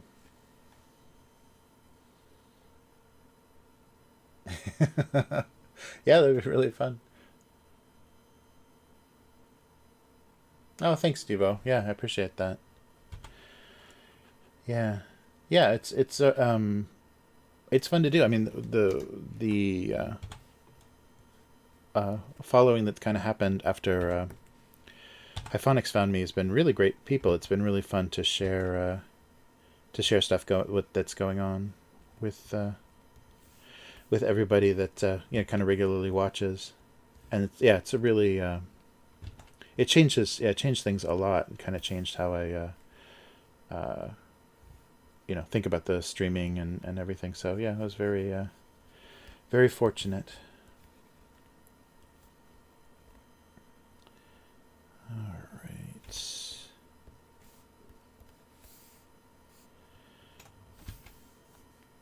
this is probably going to need something more.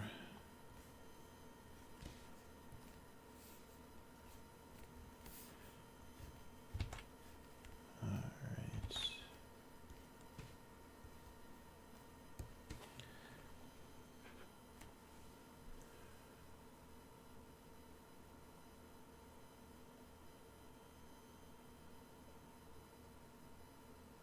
Nice, yeah, yeah.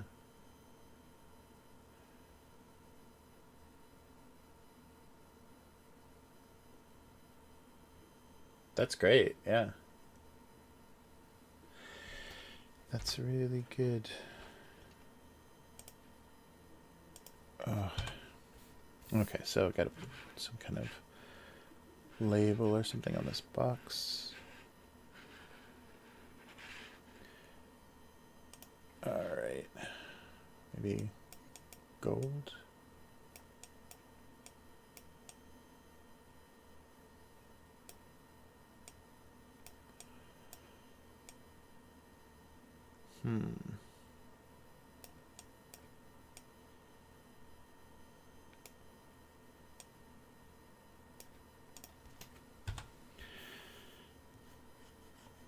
Just do the standard band in the corner. Oh, yeah, maybe don't need both.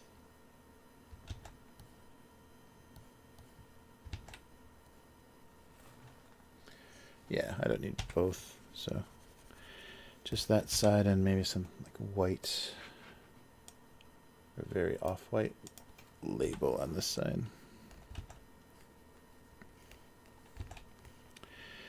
All right.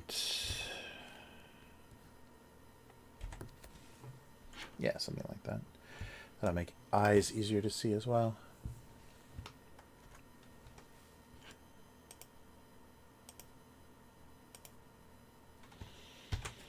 Okay.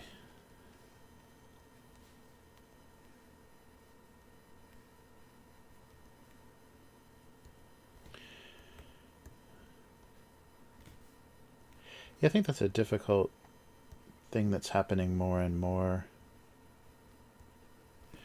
recently is people don't do things for kind of honest purposes. Like people go into music or whatever just because they think it's a fast way to get famous or fast way to be recognized or to make money, and then they can move that into something else. So you feel a lot of that disingenuous stuff in a lot of different industries. Because there are people, especially like in comic books, like in the like late '90s, early 2000s. Once they started making, or Hollywood started buying rights to comic books to make movies, there were people that wanted to be Hollywood screenwriters that just decided, I'll just find a comic book artist and write a comic, and then promote it in San Diego or wherever they could get access to kind of Hollywood people, and that was going to be their fast way into screenwriting. Fast way into Hollywood is just kind of try to shortcut, cheat that system. But you could feel that how dishonest those projects were. It was really really disappointing, and some people did have some. It did work for some people, and that's the worst part. Is as soon as someone has a little success with a shortcut like that, then kind of the infection sets in. Yeah. And other people try, to duplicate that. But yeah, ultimately that's just going to be, whoa. You're just going to get yourself into a situation where you don't deserve to be, and people figure that out really fast. I had a couple of friends that I worked with. They would get pretty amazing jobs because they would just lie like crazy on their resumes, and they would literally steal other people's, or just link to other people's work and things and call it their own.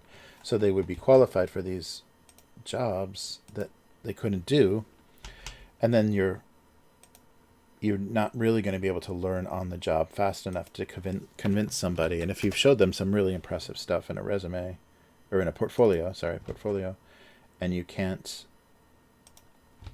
duplicate that when you're hired by them, then yeah, that's very obvious. But that does happen. I mean, people are always, I don't know if it's specifically Los Angeles that breeds that kind of, oops, people looking for those kind of shortcuts. But it's funny. It's funny how much they undervalue talent, or think that nobody actually has any talent, that they are just all liars. That's very funny. Wow, that's really cool.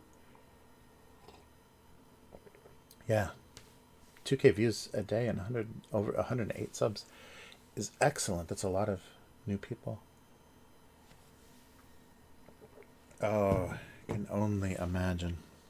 Yeah, that's a lot of people. So I guess, yeah, chat is you've got to have some good mods if you've got 2,000 people watching. All right, especially during these contentious times.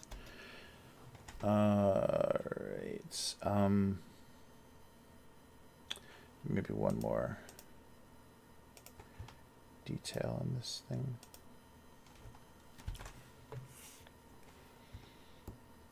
Oh.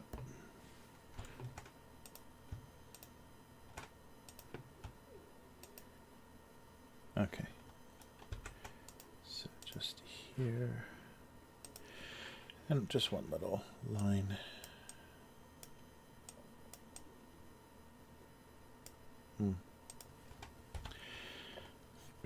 Oops.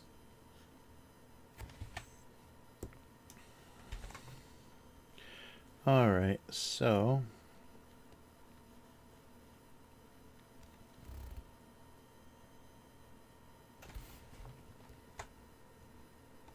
what?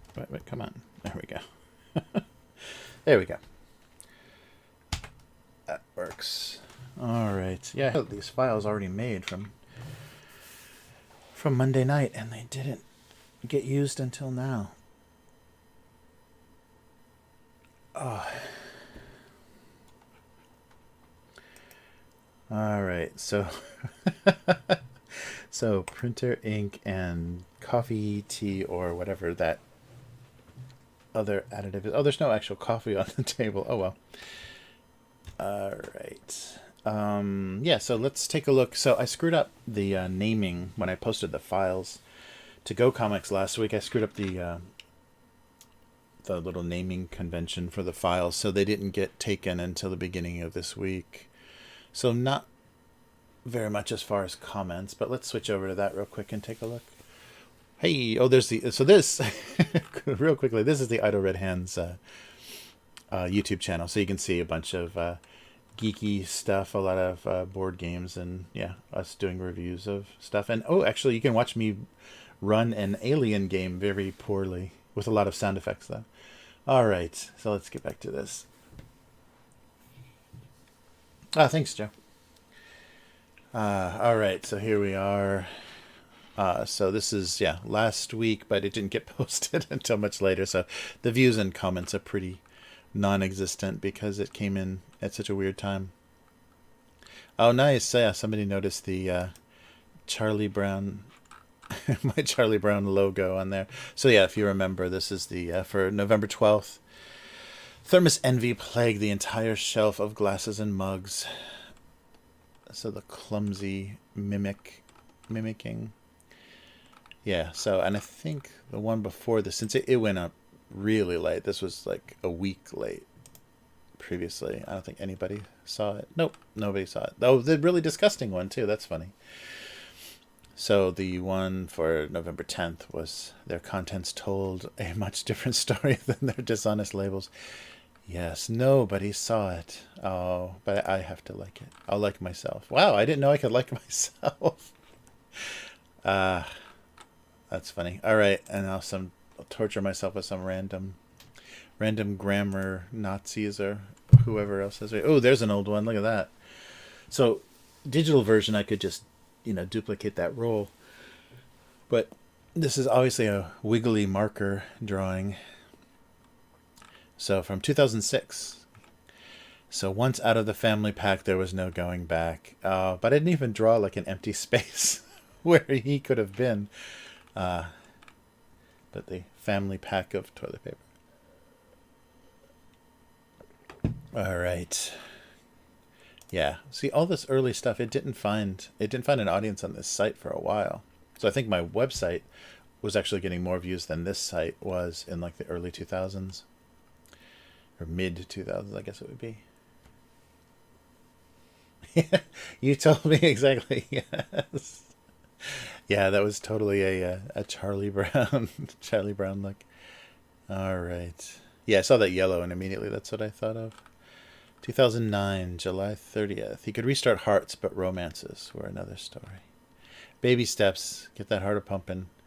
That's primary. Yeah, 11 years ago. Wow. So they started, so probably by 2008, 2009, they started their premium membership. So then the comments and everything got a little bit better because it wasn't just rando people that wanted to read Calvin and Hobbes and got angry that they weren't reading Calvin and Hobbes when they were reading your comics. All right. Let's try another one. Oh, coffee can. So 2007? Yeah, no, nothing yet. Yeah, so no audience yet. Oh, sorry, I didn't even read that one. He could not believe she was leaving him for decaf. Oh, they're both upset. Who wants to spend time with decaf? All right. And then, what was this random? 2007? Oh, there's one like, a block of wood wanted more from life than preventing the theft of the restroom key. Is that even a thing anymore? 2007. Oh, look at that shoe. That's definitely a marker drawing too. Being part of a pair was limiting, but being single was pointless. A single shoe from 2007. 2018, November 15th. The inner bag made him feel like he could not be trusted to hold cereal. Nice. Yeah, this must have been right before Livestream. So this is, because 2019, I think I started, or maybe middle of 2018. So this could have been a Livestream. He can hold cereal in, but he can't hold air out. 2 years ago. Oh, wait. Is there anything more? Oh, it's just the one. Wow. Yeah, I wonder what the pin... Oh, add to your saved comics. Oh, I see. Yeah, I wondered what pins were. Because there's like and then pin. So I guess people have, Pinterest kind of feature. You have a little board of saved comics. Oh, that's nice. I didn't realize you would see a lot of pins, but I didn't know what that was from. All right. Well, enough of that. Yeah, where was all that toilet paper in 2020? Those family packs went fast. Yeah, I saw with the threat of lockdowns. I think this was England, though. With the threat of lockdowns, they're already, before anything even happens, they're putting restrictions on the amount of stuff you can buy because they had, such hoarding happening right away. So they're trying to head that off. There must be, though, if we're going into a second lockdown, there've got to be people that still have, because toilet paper doesn't expire, so they must have, garages or storage spaces full of that. Crazy. All right. Okay, well, let's see if we can do some writing. Actually, let's just do go straight to the convenience store. So after I dropped my daughter off, I got a chance on Tuesday to go to the convenience store. So let's switch to that. Yeah, this might not be good. Let's try this, though. Whoa. Okay. Yeah, we'll have that as a background. That'll work better. All right. So I'm almost out of coffee, too. So that's poor timing. So I love this package. It's very kind of clumsy, retro package. Oh, and her hair is keying out. Look at that. But these are twisted churros. So that's what that says in katakana. So twisted churros. And it's chocolate. chocolate flavor, and made by Sanshin. Yeah, I don't recognize this company logo before. That's weird though. The katakana strange. Yeah, kind of Sanshin. And let's see. Yeah, there's nothing very exciting on the back. It's just the information they don't have. They just have the website and stuff.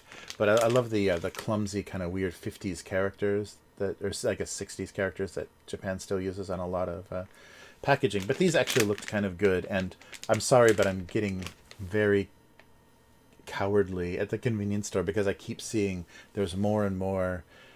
I saw a snack that was chocolate dipped shrimp crackers. So it was like shrimp flavored crackers, but they were dipped in chocolate, and I couldn't even imagine how bad that would taste.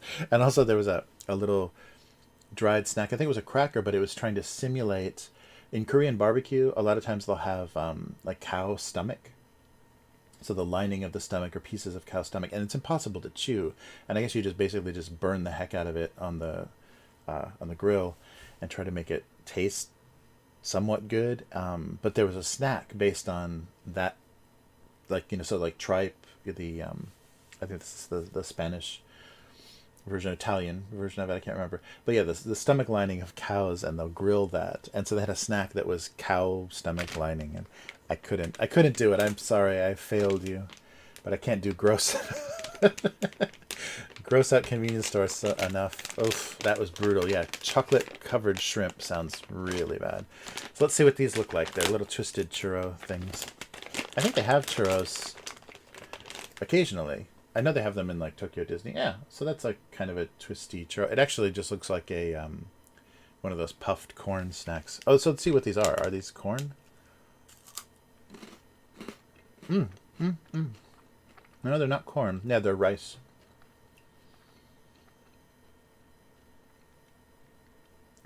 Ooh, something from Indonesia, though. Oh, that's weird. Yeah, maybe the... One of the ingredients they specifically say is from Indonesia.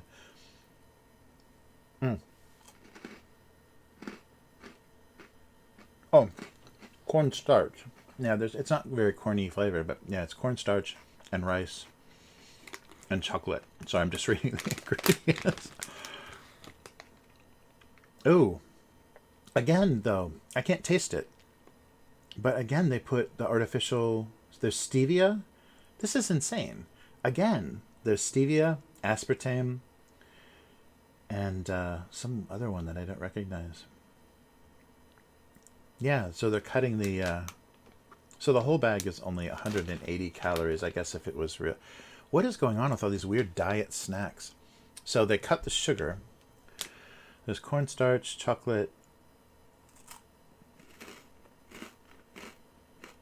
powder, I guess, like cocoa. But it doesn't say the sweetener. So the sweetener is artificial. You can't really taste it. Maybe because of the chocolate is covering it up. I think the bitter, kind of the cocoa flavor covers it up. It's really weird.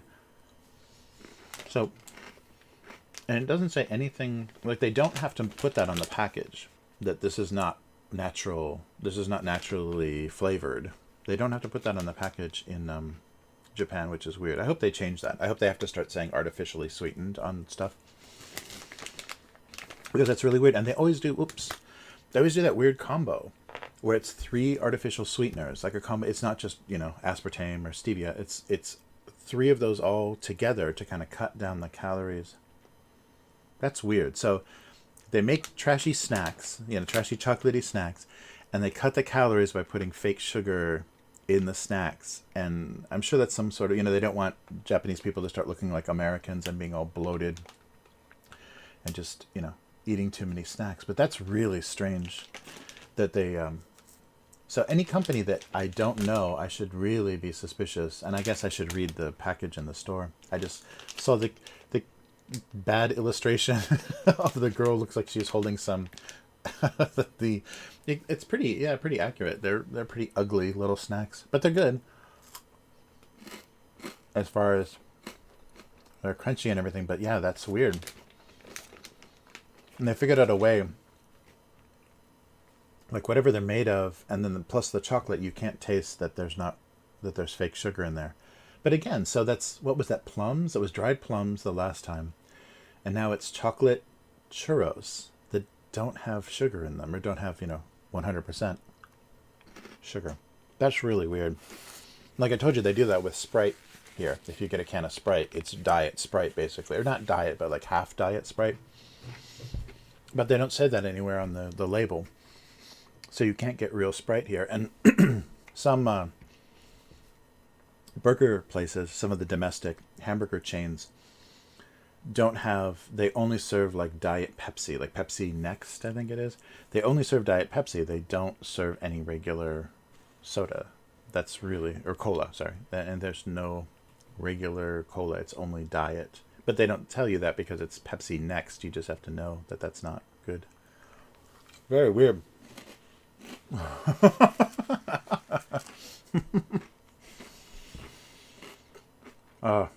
That's really weird. So, again, this is just going to be disappointed in finding artificial sweeteners in snacks. But I will maintain my slender build. That's really weird. Again, I get caught with it, so I'll never finish those because I can't stand that. That artificial. It's weird though. You don't taste it. I'm really sensitive to that in drinks. Like anytime I have a coffee or something and it has fake sugar in it, I can tell right away. But those are kind of hidden. That's really strange. And the fact that they have to put the rice or whatever, the main component of them is from Indonesia. That's very strange. But maybe that's something that they know Japanese people kind of require because they want to know, like a lot of the American candies here, like Snickers and more the American chocolate bars, they all have a lot of Chinese peanuts and components and stuff, so they have to list a lot of stuff being from China. So that really disappoints me. Anytime I want like a nostalgic American candy taste, I'm eating a Chinese candy bar, so yeah, that doesn't sound good. I wonder if those are in America. I wonder if Chinese peanuts are in American Snickers. Sweet chemicals. Well, another disappointing snack. So avoid anything from Sunshine because they are incredibly dishonest about hiding sugar. They're just looking after your figure, but that's really strange. Oh, and my green screen is not working very well. So, enough of that. It's now the hard part. Wow, that's weirdly disappointing. I can't believe I keep seeing that stuff. So that makes me just want to, eat only import snacks. If you can't trust, you can't just try domestic Japanese things without running into that. That's a really weird. It's almost like the government, the Japanese government feels a bit like that. Like they take this parental role, where they want to tell you what to do, tell you how to do things, and kind of make laws or just kind of, really, have programs or things that just kind of steer you. This is how you raise your kids. This is how you, whatever. A lot of different kind of social things. And so they're kind of, that feels like that, where they're controlling. It's like you're buying trashy food. It's not good for you. It's high in calories. But they're secretly going to cut the calories. Oh, now I'm tasting it. Yeah. Yeah, now I'm tasting the fake sugar. Ugh. Yeah, it kind of sticks around. After the chocolate goes away, it kind of sticks around. But isn't that weird? It's like, are you going to be grateful to this company or show this company some loyalty just because they cut the sugar in your snacks? Or are there actually people that seek out, well, I want a trashy chocolate churro snack, but I want it to be, 50% less sugar. It's really bizarre. I have no idea what the thinking is with that, and I don't think they quite understand that. Oops, sorry, I'm moving the keyboard up front here. I don't think they quite understand that we don't completely know the health risks or long-term. Sorry. Long-term use or long-term consumption of these chemicals. We don't know how good or bad that is for you and what organs that affects, and if that raises your cancer risks or whatever. And Japan is such a cancer country. I'm surprised they're so liberal with that. Very weird. Oh, sorry. Sorry. I'm out of control with my clicking. All right, let's get back into Photoshop here. Wow. Another snack failure. I'm trying to abuse myself with high-calorie snacks, and Japan will not let me do it. That's so strange. And it's almost like they're saying they don't trust people to not go into a convenience store and just, load up on trashy snacks and eat that and get unhealthy, instead of eating regular food. They don't trust that you won't do that, so they're going to make sure that there's enough snacks that are, I don't know. Because if it wasn't a secret, they would label it, because people would be seeking out these like low sugar snacks. And they would want to have a way to find those, and that would be good for your brand. So the fact that they're doing it in this like quiet way, it doesn't make any sense. All right, so what is that on the table? I was thinking it was like Metamucil or something, like one of those weird fiber supplements. Like that. I remember that's like a breakfast thing, right? Like some kind of disgusting, disgusting supplement you put in coffee or juice or whatever to help you be more regular. I don't think that's going to come across. It just looks like a big pill bottle. So maybe I shouldn't. I shouldn't try. Oh, and I didn't do the kind of the grip. What's it called? Like on an edge of a quarter, that those lines that that helps you grip the coin, and they have that on caps often, where you have a texture so you can grip the edge of it. There's a name for that. Milling, maybe milling, the milled edge. Yeah. So that's not what you would call it in plastic, but on coins, I think it's called a milled edge. But I didn't do that texture on there. Maybe I'll have to do that later. Okay. So, something suspicious.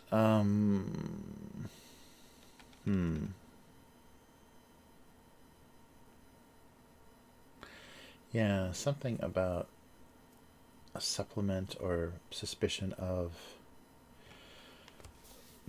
its involvement in breakfast. This is a rough one.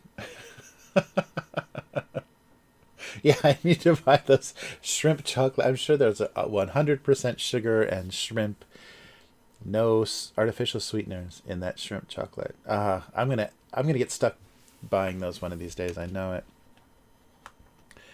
Those look really terrible, and I don't even understand like why you would get to that point, because shrimp crackers, like shrimp and lobster and a lot of that, it's like weirdly naturally sweet. So they've got a weird natural sweetness to them, plus chocolate. I don't know how that works. And plus, fish and chocolate, or like seafood and chocolate.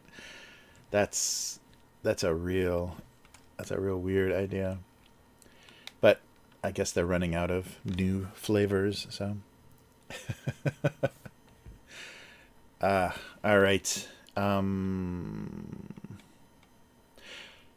So what was being added? Yeah.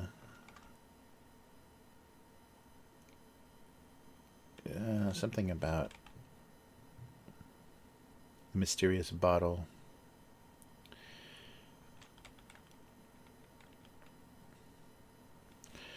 What was added to their tea and or coffee?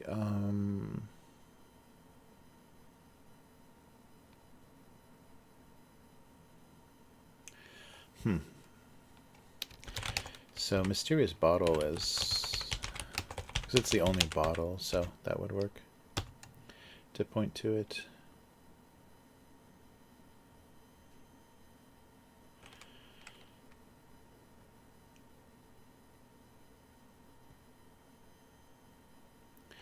Maybe made the tea time more dangerous. I feel more dangerous. Made a breakfast tea.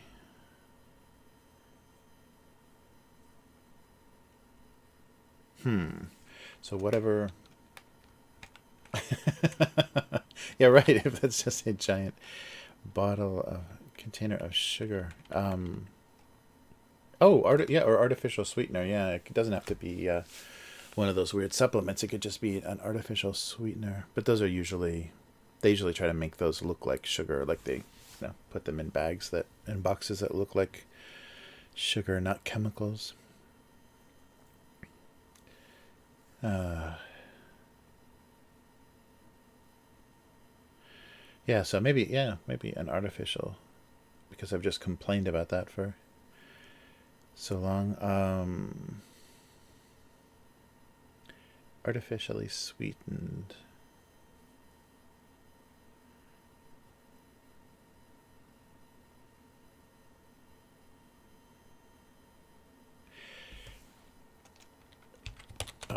Made them doubt their something. Made them doubt their genuine sweetness. Made them doubt.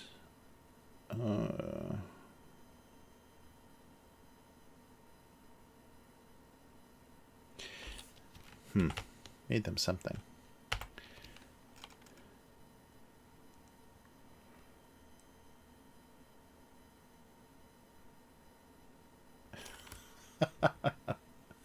Uh-oh.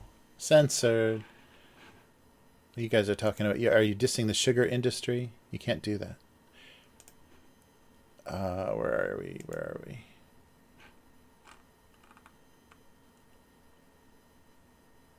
Oh, what?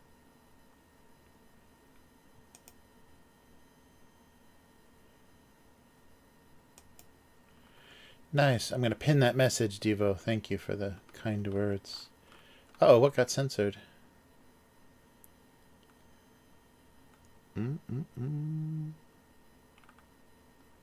What's going on? I'm not even seeing. Yeah, it is. Artificial. I like that. Artificial sweetener for artificial intelligence. You're artificially sweetened and you're artificially intelligent. Yeah, I don't see anything in YouTube. It looks like it's... What's going on here? It's just deleting stuff. It's out of my control. Where can I... Oh, maybe in Studio? I think the settings for... Let me just take a quick check where my comments... No, this is comments on videos. Yeah, this is a good thing to do during stream. Just kind of... Okay, settings. Here we go. Settings for the channel, for permissions, for community. Okay. Okay, allow... Yeah, I have set for... Oh, that's comments on videos. Discussion tab.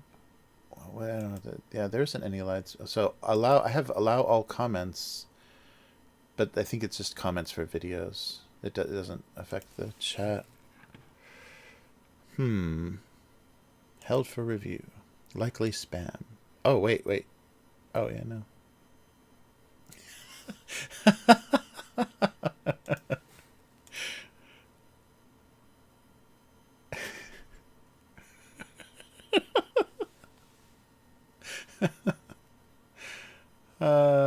Wonderful. Yeah, I don't see any. I'm just laughing at held comments from before. So maybe I shouldn't allow all comments. There's some pretty mean comments on the Hyphonics snack video. What the hell? Yeah, I have no idea where the... I'll have to take a look and see for the live stream chat where what it's going to give me control of.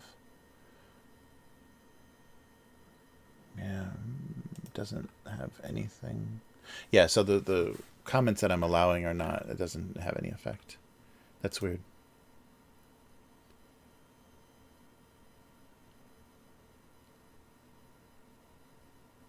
Oh, that's funny. Yeah, it didn't. Yeah, none of. There's no censored comments showing up. That's really creepy. If they're just like not even giving me the ability to approve stuff. Hmm. I'm gonna flag this offensive live stream.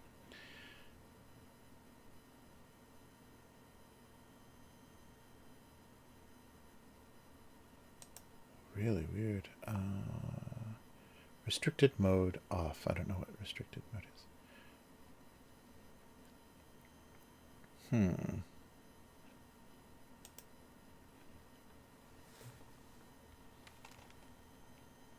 And so, shrimp is from Vietnam.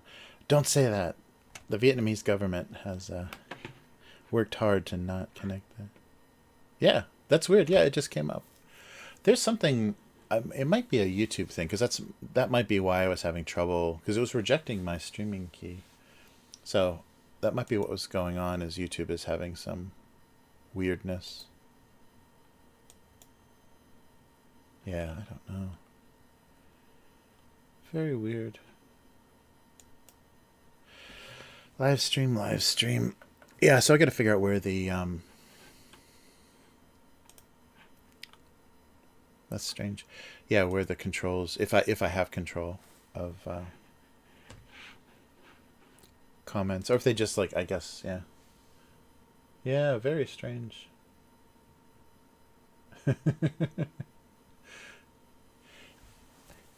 Joe is trolling the Vietnamese shrimp workers.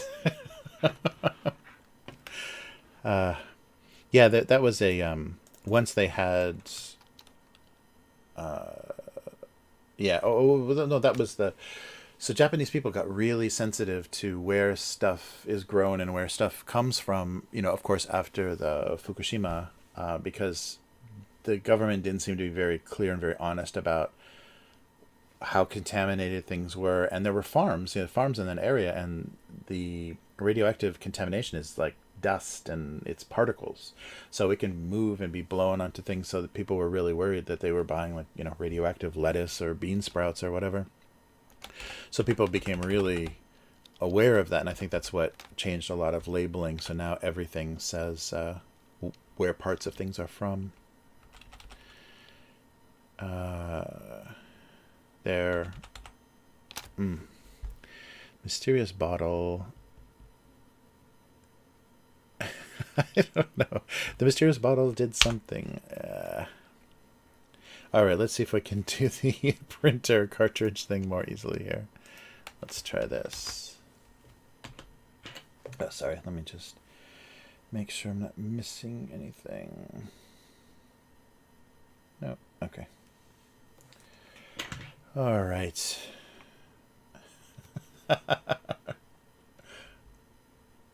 Yeah, I wonder what is. I'm thinking maybe YouTube is having something strange. Yeah, because I had trouble when I just started this stream. I was like dropping frames and not connecting to anything really, really severely when it first started. So I have no idea. No idea what's going on. Ugh. Fun, and we'll never know. That's my favorite part about all this is we'll never know. Because they will never admit to anything. Okay. Yeah, so so what is interesting about this?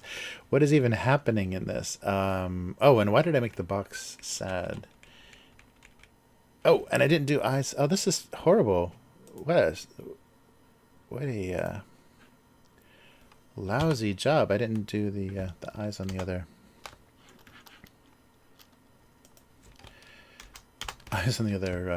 objects here. Pretty lame. Something distracted me, I'm sure. Nice. All right.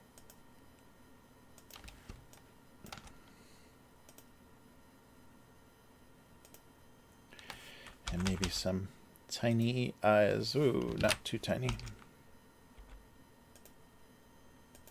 The little plastic protector thing. All right. Wow. This week is A little weird as far as content here. Okay. Oh yeah, the orange thing. You kind of like some of those cartridges. They have a protection over like where the ink would come out, like where the spout or wherever the connector is, or sometimes over the contacts. Like if they have those copper contacts that have to, detect a chip in the cartridge or whatever to make sure that it's real, or that it's legit. They sometimes have a cover over those. So you have to pull that off. You like peel something off and pull it off and stick it in the printer so that all the things are exposed. Yeah, it doesn't really match. I just remember there always being something orange and plastic to peel off of an ink cartridge. All right. So yeah, so using up something, if it's a new unopened cartridge, then it's worried about being used up. Yeah, the printer had no. It was kind of disrespectful in its use of ink.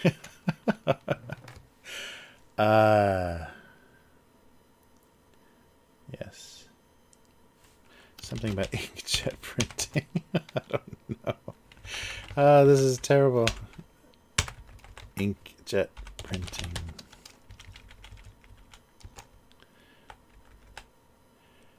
Yeah, no, not demand. There's something about being used up.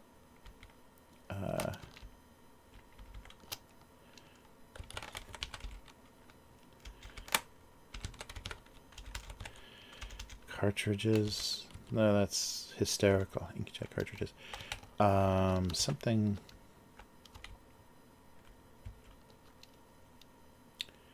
about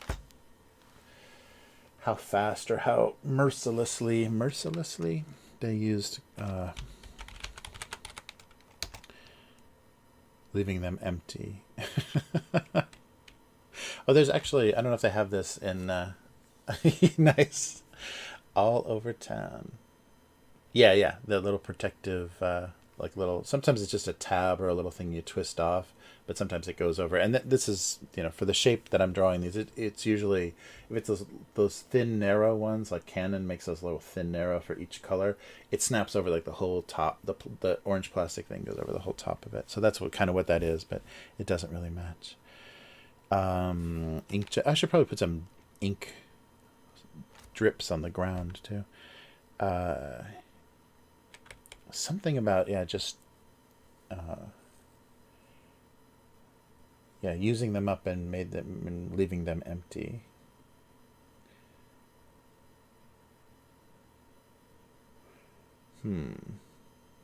So the printer cartridge is ignoring the fact that they're actually like what the ink is actually used for. They have no idea. They're just on this side of the printer and they don't even see the paper coming out. So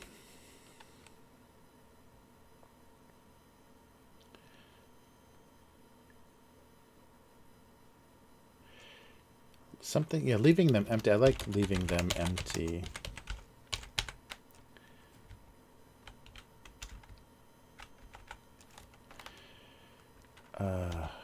As a phrase for that. So used up and left empty, or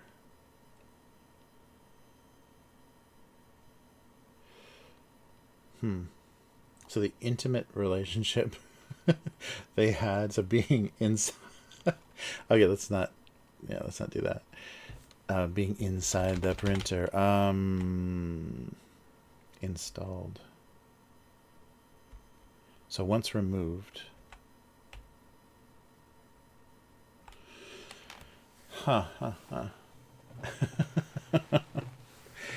Damn. All right, let me do some ink spots.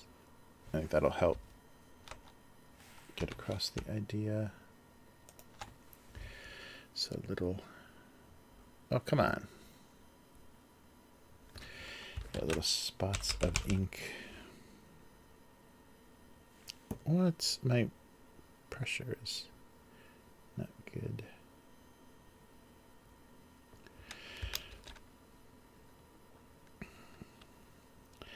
And maybe blue. Wow. I guess the angle I'm drawing at is very, very bad for the pressure.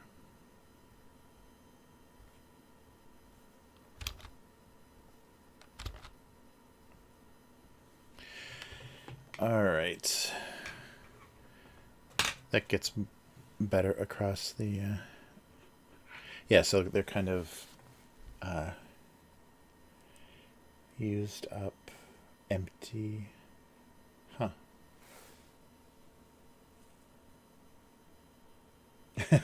Oh, right.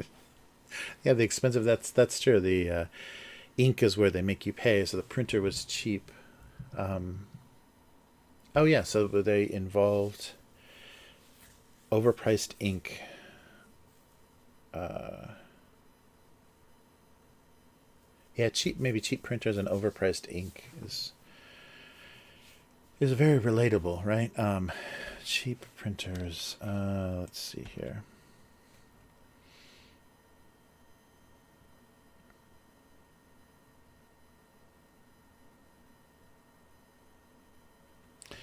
Yeah, they felt involved in some sort of scam.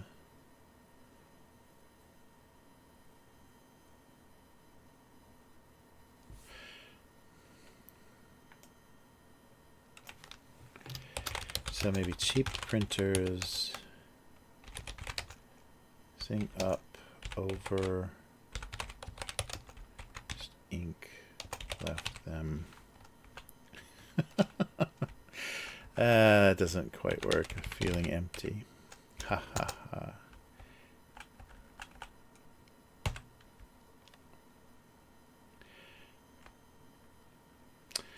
Yeah, so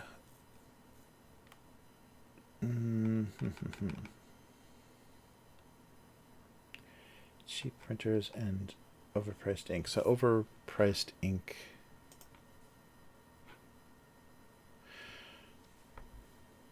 So once they were empty, they really felt guilty about how expensive they were.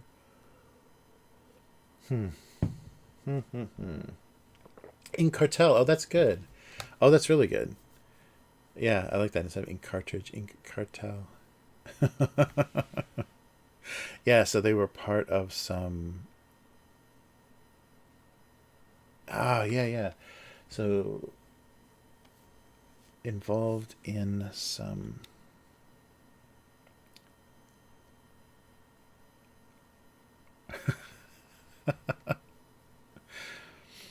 price gouging ink cartel.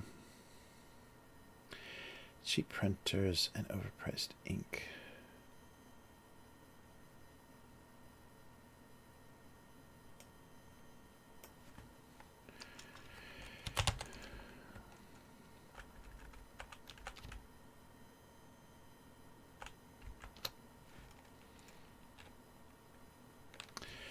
Yeah, they were part of something bigger, something more bigger and more terrible.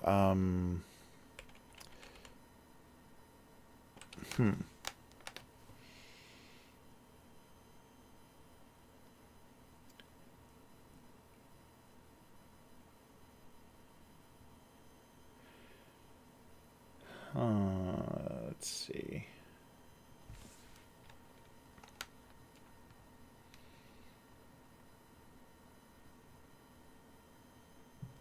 Yeah, it's got to be a short idea. All right, that's just what I need.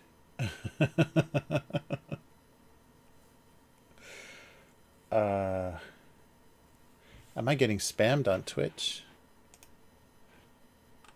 I guess so.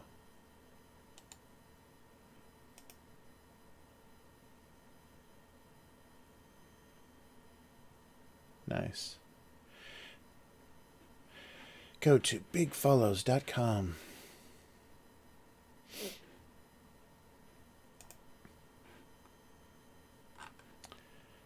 All right.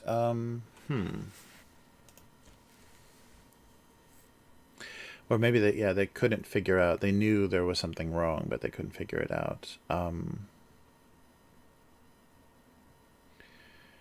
Huh.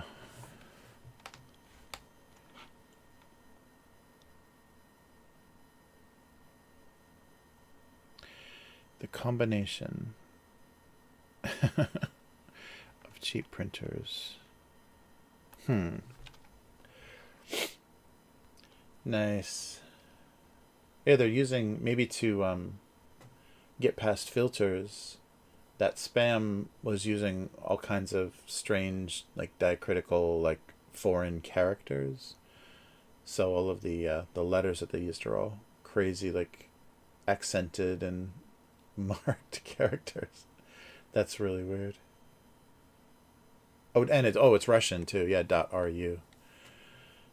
Or at least they're using a Russian shortener. They're using a Russian link shortener. So it must be trustworthy. I'm going to click on that link right now. That's funny. So maybe changing my category, maybe they know it's all suckers.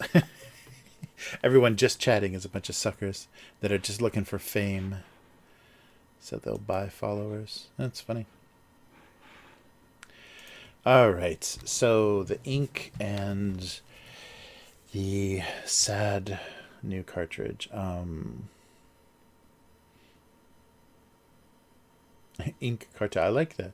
Yeah, inkjet cartel maybe.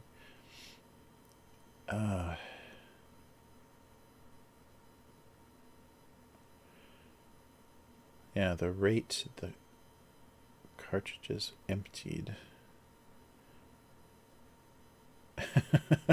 What exactly is that?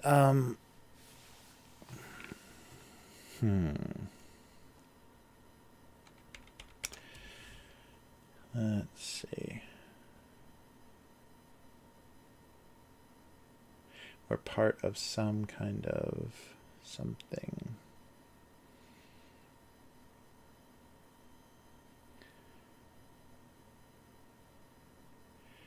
So I like the emptiness angle, being out of ink very quickly.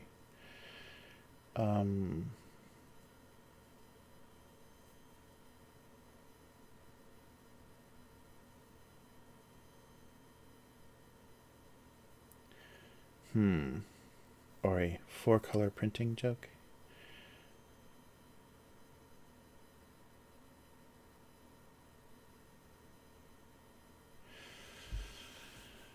Huh. Let's see.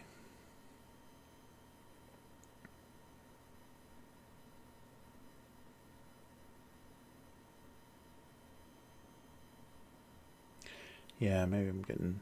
This angle isn't good. Just talk about empty cartridges.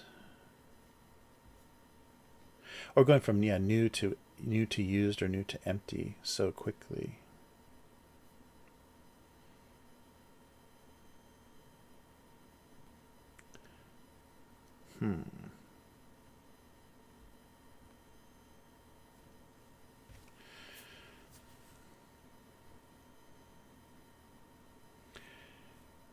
Yeah, the life expectancy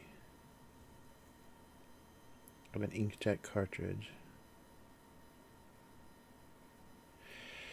was worrying.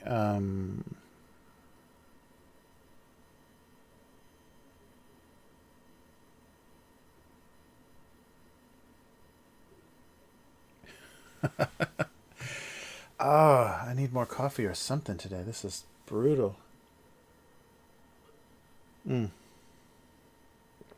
Yeah, I like used. Yeah, I like that.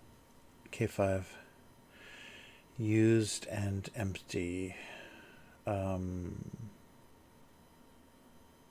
Used inkjet card. Yeah, they became used, or they felt used.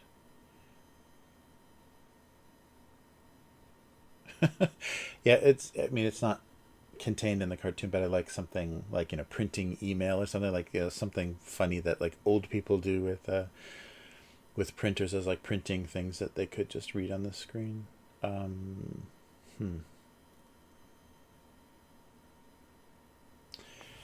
Yeah, I like there's a couple of ideas that I like, but there's not visually. I'm not representing anything other than like empty ink.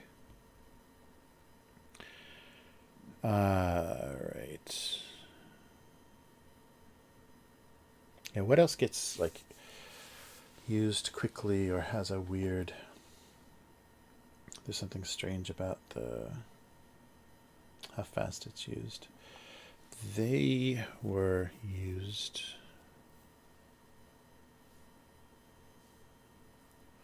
Hmm.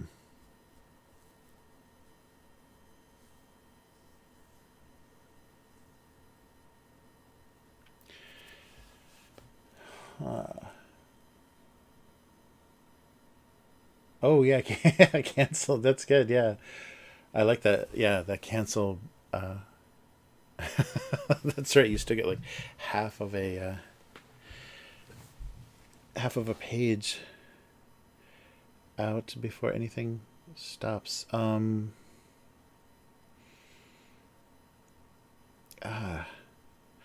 I got to go with what I'm actually showing, so that there's some like reading it and then looking back at the picture, because you'll look at them and then may or may not recognize the sad face, read the joke, and then look back up at him being sad. So it should revolve around why the new one is sad. Um, so quickly, or the ah.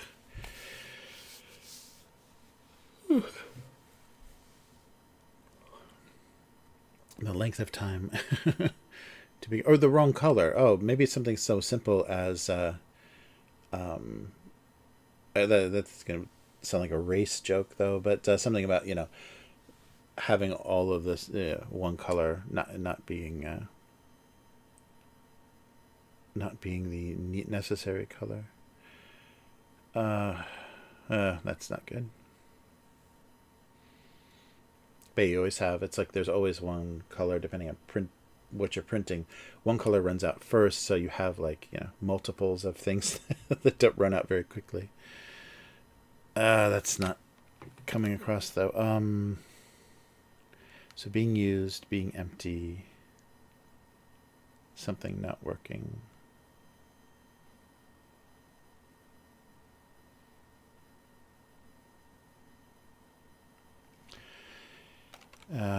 All four colors.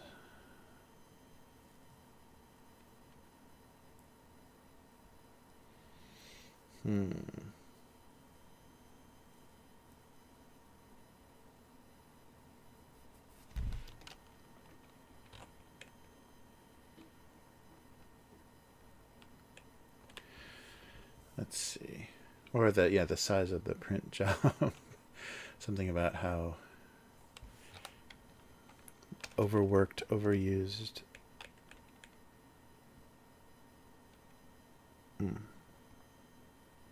Oh yeah, something simple like somebody printing vacation photos or holiday photos made.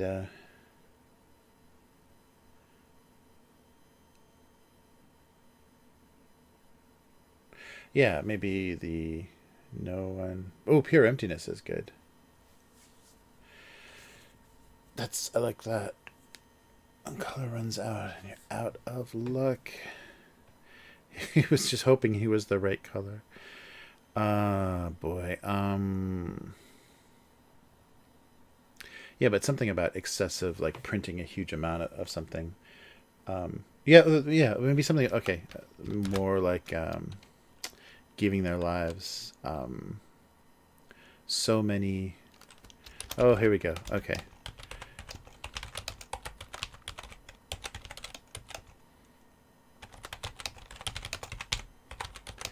The holiday photo.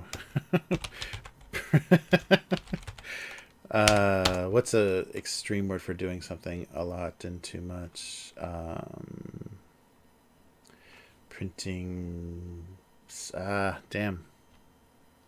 I like to make it be a noble death. So many fine cartridges gave their lives to the holiday photo printing campaign. Some big horrible word. maybe not so many, maybe just many. Many fine ink cartridges. To the holiday photo printing. What's the... Yeah, when something is long and arduous. Do the Bible. Nice. Nice. Ah, yeah. Yeah, printing frenzy. Beautiful, beautiful, beautiful. Yeah, frenzy is a perfect word for that. Yeah. Yes, excellent. That's why it's just cartridges and ink everywhere. Many fine ink cartridges gave their lives. Many fine cartridges gave their lives to the holiday photo printing frenzy. Yeah, there's something about the rhythm of that is not good. So maybe get rid of ink. Many fine cartridges. Because you'll see that it's ink from the little drops and stuff. Many fine cartridges gave their lives. 4 with a P. For the holiday. 2 gave their lives to. 4 sacrifices. 4.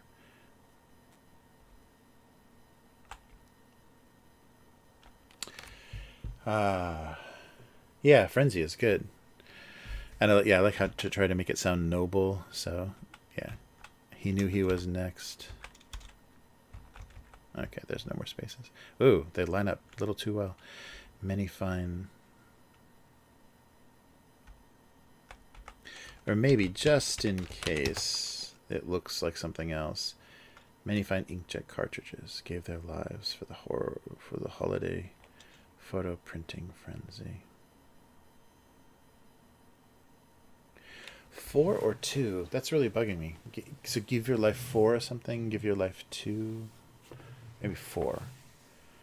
Yeah. So casualty of wars. They died for something. Their lives for. Okay. Well, it makes it more dramatic and. Yeah, frenzy. Thank you, Joe. That's perfect. For many fine people on both sides of the inkjet. They just wanted to see the photos. Oh, man.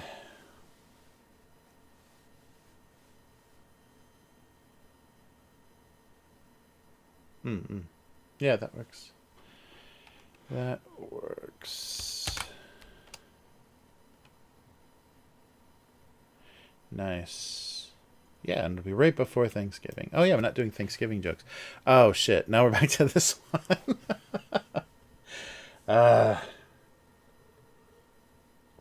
Yeah, the coffee won't hit me fast enough to make a difference. Okay. So, mysterious bottle. Let's see.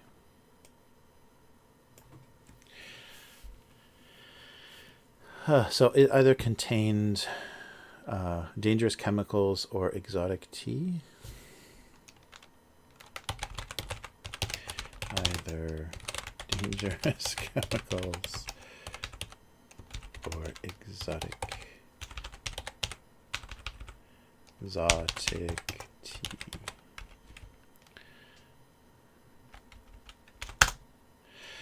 The mysterious bottle contained either dangerous chemicals with a space after the S or exotic tea.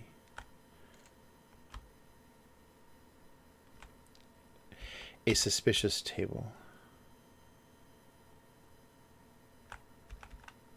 Sure. Yeah, I guess because it looks more like they have big canisters for tea and for like nori, like the dried seaweed. In Japan like that, and a lot of the times the cans themselves look strange. They look like hazardous material or something because they're kind of shiny. I don't have any within reach. They're nice to save because they're very useful, but yeah, so they look a little strange, and unless they have some very traditional writing or the label, like a nice paper label or something on them, the metallic canister looks very sinister. It doesn't look very friendly or inviting, so something like that. Mysterious bottle contained either, or canister? Maybe I should just call it a canister. Nah, bottle is better.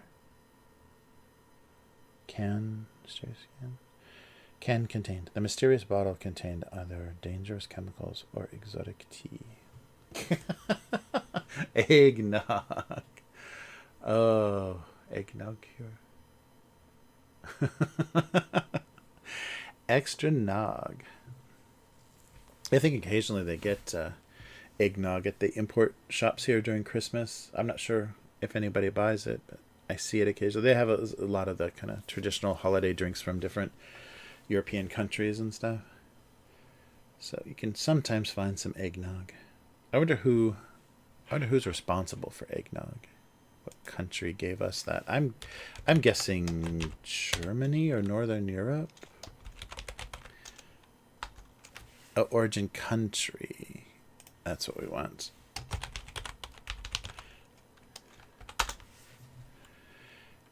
Ah, Britain. Medieval Britain. Oh, interesting.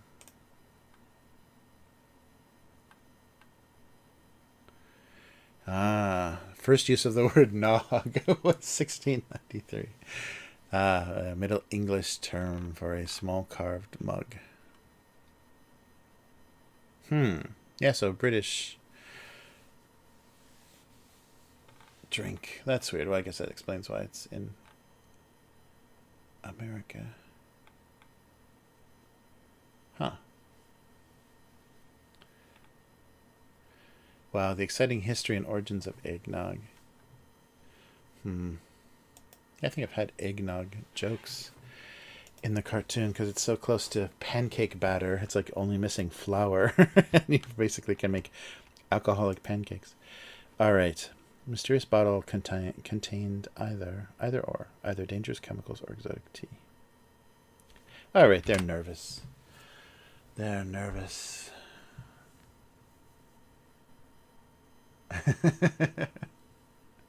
Yeah, eggy alcohol though is a little rough because it's like eggs and milk, right? Yeah, and like cinnamon and stuff with rum in it. Yeah, I didn't know. I should have double checked. Is it rum or is it whiskey? It's got to be rum, right? Ah.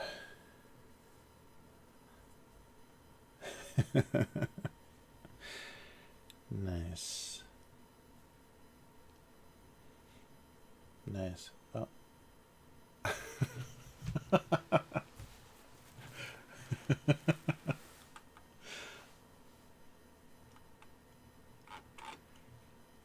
Nice.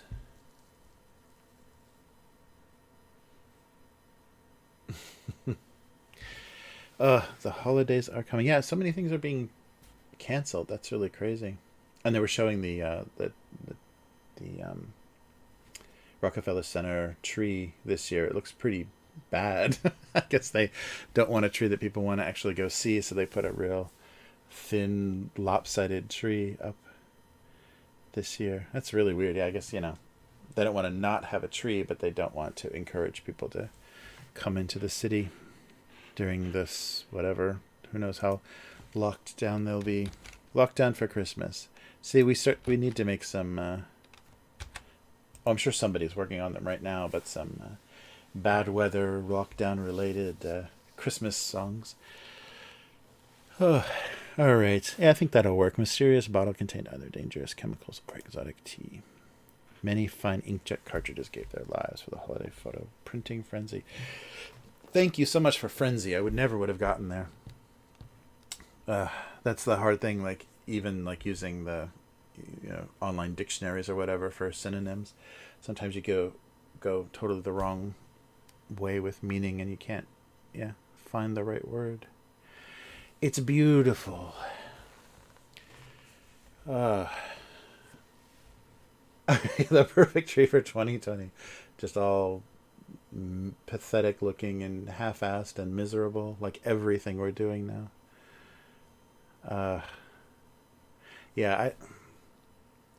It definitely takes somebody that's been in politics for many, many years to even want to approach like the economy and the social situation that America's going to be in next year. No, thank you. It's gonna be a mess. Just having to speak to people on television, say, let's just relax, everything's gonna be okay. Have to be a lot of that. Ugh. But I'll be part of the Great Reset anyhow, so nothing matters. There won't be money anymore soon. We won't even have. We'll be in a post scarcity world. We'll never be in a post scarcity world. That's the thing they talk about. That was the kind of utopian or kind of future idea of Star Trek, and maybe more so the Next Generation. Is the idea is that the Earth is post scarcity, no disease, no nothing. Everything was cured.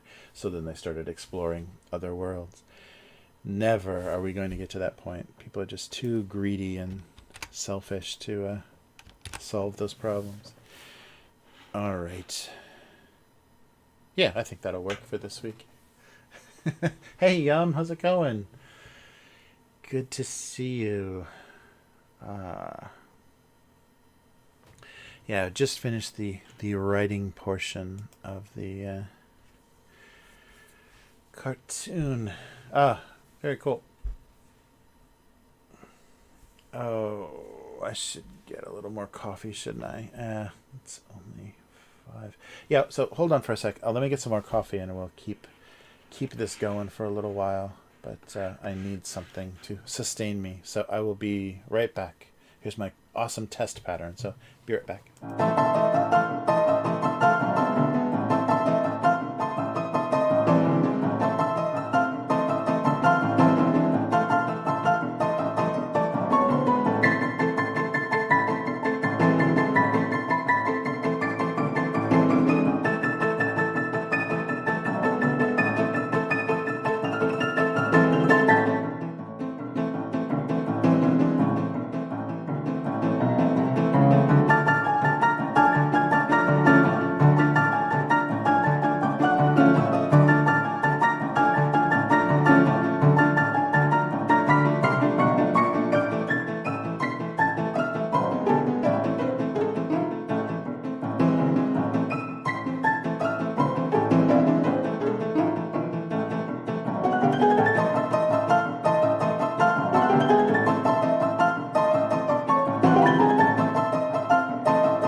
All right, made it back. I'll try not to flip back over to be right back. Okay, so now we can sit, sit and sip.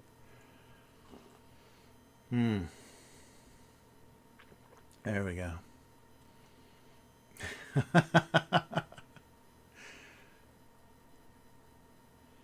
Nice.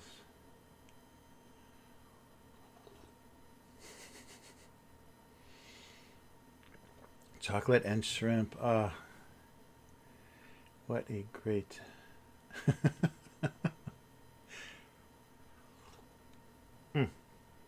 Oh, sorry. I'm maybe sipping loud on the mic.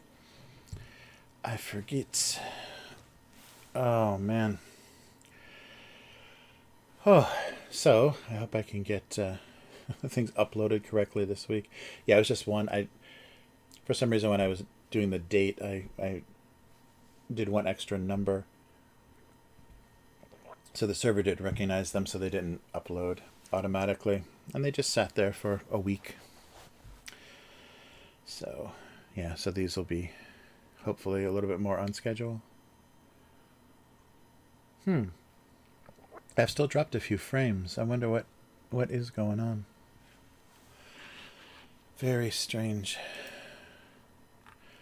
Oh yeah, if you're looking at that the channel, that Idle Red Hands channel, there's a video that I worked on that's going to premiere Friday night. So that's more of that, yeah, the like 3D animation and voiceover stuff. Yeah, I got to do more unboxings. There's a lot of stuff I still have in plastic. Wow. Yeah. Mouth sounds. Sip it harder.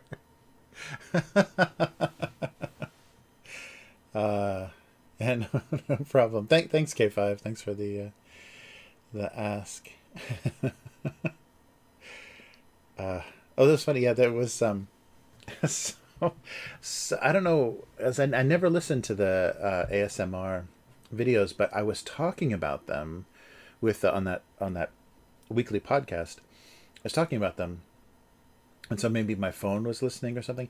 So I got recommended an ASMR thing in YouTube, and it was funny. It was like my first the girl was doing her first attempt at it, and she just ate cereal. Like she didn't wasn't doing the whispery kind of. And they have that. I don't know what that is. Is that like a weird dual diaphragm microphone where they have that weird mic? It looks like a pair of headphones like turned inside out, but they have that weird microphone, and they're like touching it and breathing on it or whatever. But she just took a bowl of cereal, just chomping away at a bowl of cereal, just like slurping the milk and everything. So it wasn't sensual. It was just like really rough, like crazy sound. So I don't know. I don't know if that was a failed first attempt or not, but that was pretty funny. Because that stuff is always like very quiet and sleepy sounding, and very like, because they use really sensitive mics, it's like right in your ear. So I liked that she was just chomping breakfast cereal. Yeah, and it's weirdly, it's funny how those, like Twitch streamers like showing cleavage and ASMR videos. It's like there's a sexual component to it, but there's like plausible deniability. Oh, I wasn't trying to be sexy. I wasn't trying to, yeah. But all that whispery stuff is very sexual and very like intimate, and it's very weird. So it's so close to, making erotic content or making sexual content, but they can say that they're not. Oh, no, this is a special thing that some people, get happy brain tingles from. But yeah, it's very funny.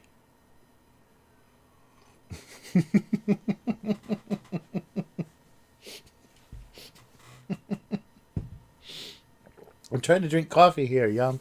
Oh my god. Mom and Dad arguing at 3 a.m. while I play Minecraft and cry. That's so depressing. See, those are things that people used to do in total,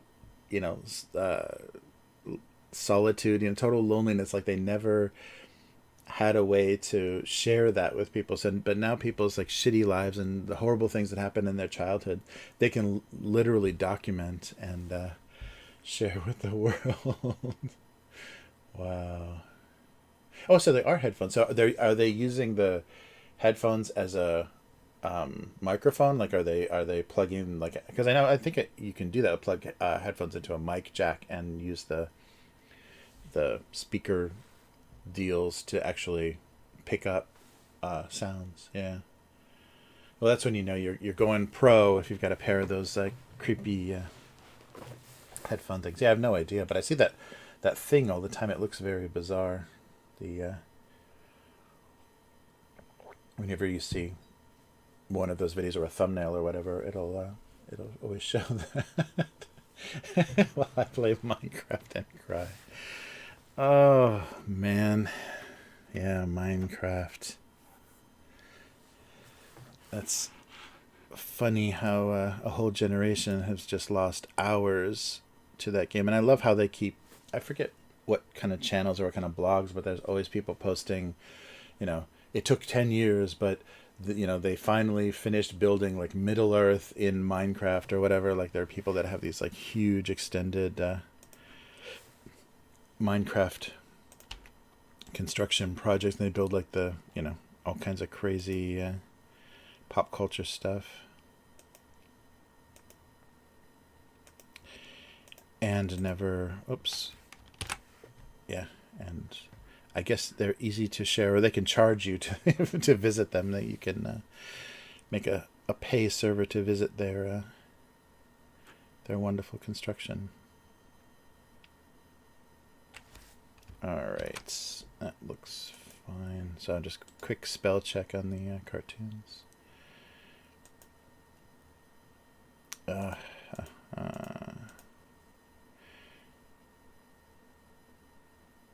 All right. So, yeah, let me just save these while I'm thinking of it.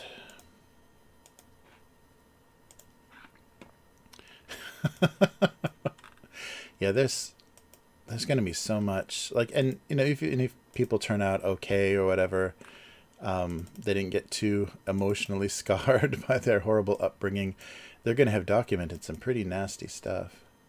Well, I feel that some way about some of my friends talking about parenting on Twitter and things. Like they make some pretty rough comments about how they're feeling about being a parent, and that will exist kind of always. So your kid in their teens can look back and see how resentful you were of them as a baby or whatever. That's a little scary. That whole feeling is a little rough. I don't think I would want to read my parents' thoughts about raising me.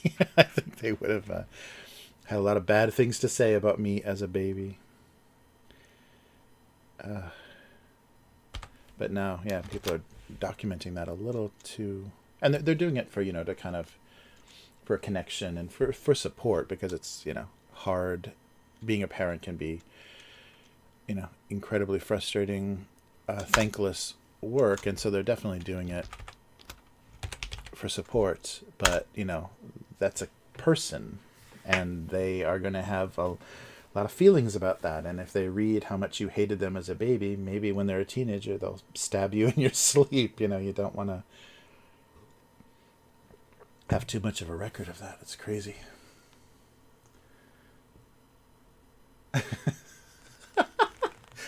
What?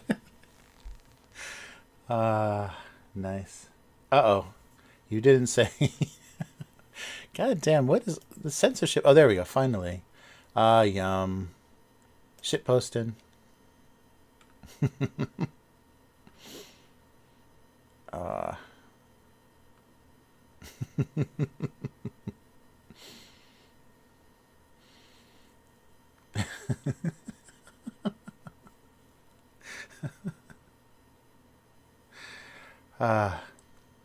No, I was just saying it makes me feel bad for that kid in the future, because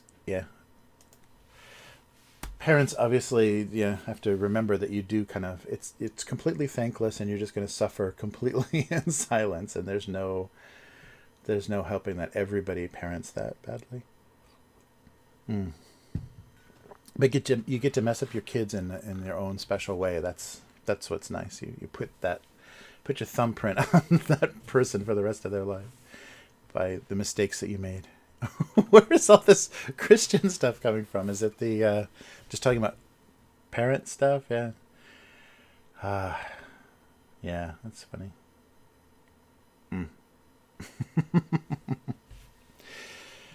Oh, how can I be talking about religion where we all know that God is dead. The internet has replaced any need for a divine. So what is it? What is the expression? Yeah, we don't need a deity. Oh, Christian. Oh, a Christian Minecraft server. That would be. Why haven't we done that? I can. I'll start working on like St. Patrick's Cathedral, like in Minecraft, and then you guys can log on, and we can. We'll have sermons every week. We'll have a Minecraft service for you to enjoy, and then I'll make some kind of like, Minecraft Eucharist that you can take. Oh man.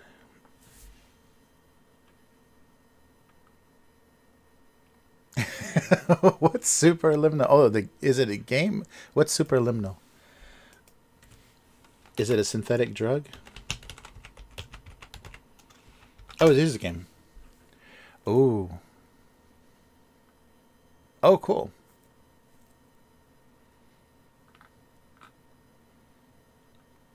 Nice. Oh, it's like is it like an escape room kind of deal?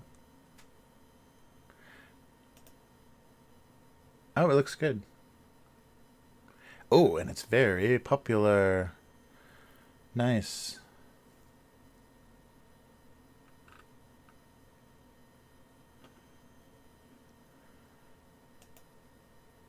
Oh, that's cool. Yeah, right. I don't have much of a intense preaching voice. Oh, that's cool. Yeah, puzzle game with a story. Yeah, I liked all the kind of puzzle stuff, and really how it builds, like how Portal, like presented like those simple concepts, and it was all like 3D and physics stuff because what they did in Half Life, and how those concepts kind of built on each other, and pretty soon you were just doing insane combinations of things to try to get through levels. Yeah, so I hope it's like that. Yeah, we should we do a let's play channel, a Christian let's play channel. I think we got this. I think we got this. So I'm gonna look for religious significance in every level of the game. Yeah, I'm watching the video now. It looks. Oh, I can. Oh, sorry. I closed Photoshop, so you're looking at that crazy artwork. Sorry. Whoop. There we go. But yeah, I'm watching the super. Or maybe I should. Trailers are okay, right? So yeah, this is the Steam page. So nice. Oh, so now accepting patients. So are you like locked in an asylum? That's cool. I won't put it full screen just in case that does something. Uh oh, it is Steam, or no? It's usually, it's just, yeah, it's on Steam. That's right. That's not Valve. It's just Steam. Oh, that's cool. Nice. Yeah, puzzle games especially would be fun to play on stream because when you get stuck and stuff, there, you can just ask people. Whoa, nice. Yeah, you can just ask people like, what am I doing wrong? What is going on? Abuse Gaming. There we go. That's good. Good name, K5. Nice. Oh wow, it just came out. Yeah, I haven't seen anything about it. That's weird because I subscribe to a bunch of gaming channels on YouTube. So I usually, yeah, if something is popular, I usually see somebody playing it. Nice. Yeah, that'd be fun. Yeah, I could do that on. Well, actually, yeah, on here. I wonder what. Yeah, if I should do games on a separate channel or. Yeah, because I was doing some stuff that supports some of the games that we, or the companies, I guess, that we support on the tabletop channel. I've done some streaming, but it's mostly it's like a digital card game or like something connected to one of the games we talk about, like a digital version. There's been a lot of that recently where they'll make a digital version of a board game or something to build the audience. So I think people are seeing that. That's kind of going both ways. And there's a lot of like virtual tabletop stuff now. So many people, if they're going to kickstart a game or whatever, they'll put all the assets digitally in some virtual tabletop player, so you can actually play the board game, in like a 3D space for play testing and stuff, or just to try it. So yeah, so many companies are doing that now. But the whole idea, and I think why board games became popular for a while, is that you had to meet people face to face to play them. But now that's not the case anymore. Nice. Oh, cool. Yeah, I'll take a look. Nice. Yeah, it looks really fun. And not expensive either. That's cool. It's 2,000 yen. Yeah, it knows that I'm by my IP address. Yeah, I like the physics puzzle stuff a lot. It's really fun. Yeah, I think I started the second Portal, but I never got very far. And I finished first one, but not the second.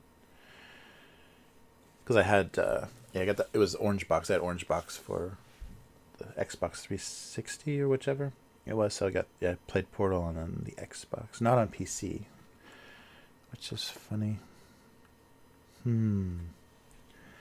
Nice. Yeah, Abuse Gaming is a good is good branding. That's funny.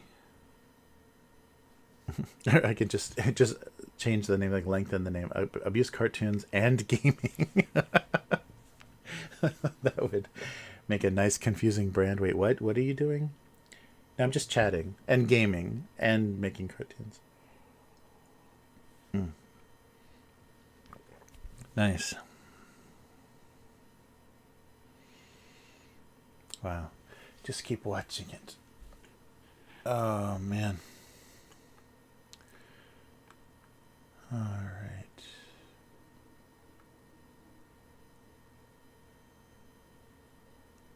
Wow.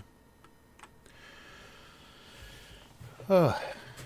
So, yeah, I think I am... Yeah, I'll take a look at that K5. That looks really good. Oh, I'm also, for you guys, for the, Joe for the comics, and K5 for your Murder Hornet, I'm looking at FedEx. So I've heard that FedEx is the only delivery right now that has any reasonable time of delivery. So a lot of other things are like taking like a month, because a lot of packages rely on domestic flights, like space on domestic flights. So whatever extra room they have, they fill with DHL or EMS or whatever, who's ever moving those packages, and then they're handed off to Postal Service or UPS or whoever they partnered with. And because of the reduced number of passenger flights, that's why the mail is so slow. So FedEx is the only delivery out of Japan that's still on schedule, because they fly their own planes. They run their own cargo planes. So I don't know why they're not cleaning up and like leasing space to the other companies. But so I'll look into the FedEx. FedEx is a little more rare here, but it seems like the best. FedEx International is pretty good, and then it'll be good tracking and everything. So I'll send stuff out probably this weekend through FedEx. I just have to find the closest place to ship from. I think they'll pick it up, but yeah. Nice. Oh, cool. Yeah. So that's the thing I've heard about Japan. So a lot of people that have sent stuff from Japan to parents, or parents that have sent stuff, like care packages and stuff to their family in Japan, it's taken like more than a month, and that's really rare, and you're paying for delivery within like a week, and it usually is about a week. The funny thing is, though, England and Japan are fine.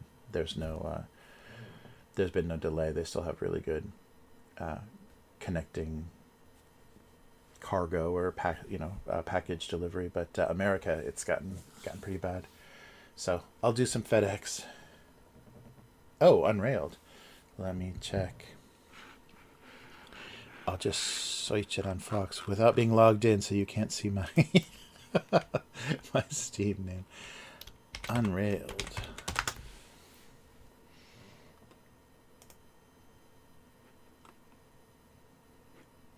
Oh, it's being streamed right now.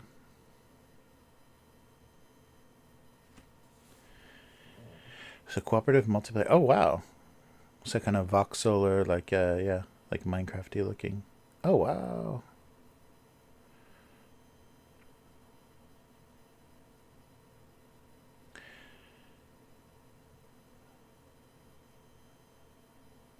Oh, that's cool. So you got to keep, yeah, you keep the train going and it keeps like generating, like procedurally generating your. Oh, wow. That's crazy. Nice. It's like Minecraft with a purpose.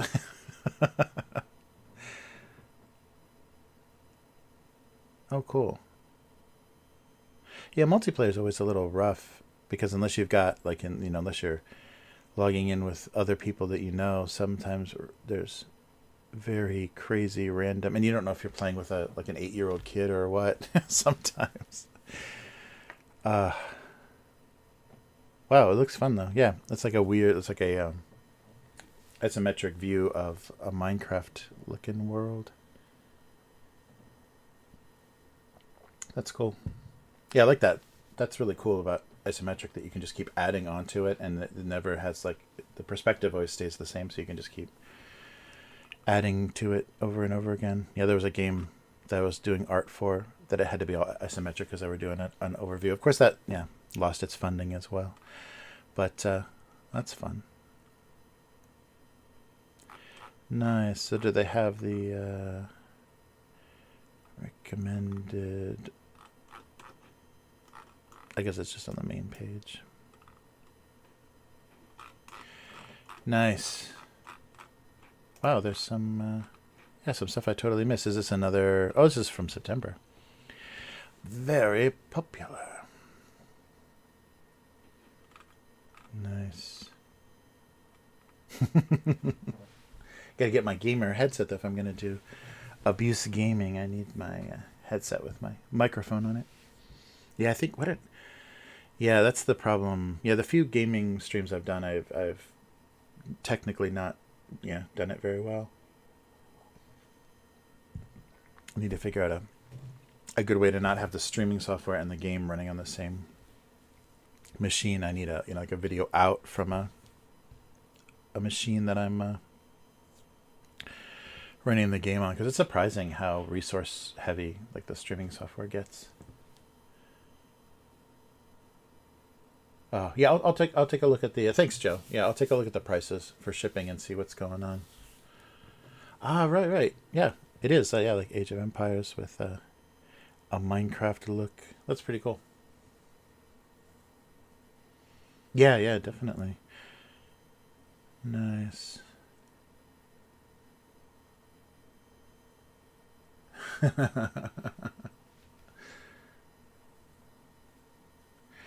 Yeah, Unreal looks pretty. That's a pretty cool idea. Hmm. Wow. Yes. So you have to see. I think because FedEx just started their international shipping rates, and especially books, I think is pretty reasonable because they have their sizes. So if it fits in like their standard FedEx box, I think it gets pretty reasonable. But recently, a couple of the online retailers that I use to buy like books or games or whatever, they stopped using FedEx or some like a thing that just one book like they couldn't send it FedEx. So I wonder if something has changed. I wonder if they've changed their system during this time of crisis. But yeah, but certain sizes. And that's I remember that always from FedEx. Like if you can fit their certain predetermined sizes, then they can slot packages in and ship them much more efficiently. So they give you a good rate. But anything that goes beyond the weight and like dimensions of their standard boxes, that they can't do their little Tetris, fit of everything into a cargo plane, then they charge you more. Oh, cool. Cool. Well, yeah, I'll definitely keep an eye on what's going on with shipping. Okay. Let me see. Oh man, let me see if I can find that. Yeah, I should put that on the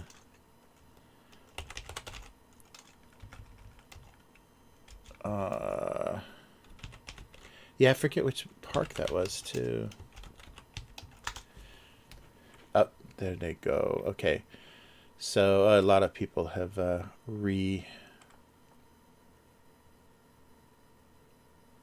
Damn.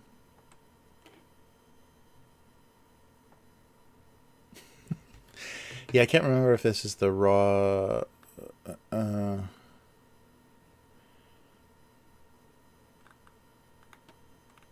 yeah, I can't believe how many people like grab stuff and then like just repost it.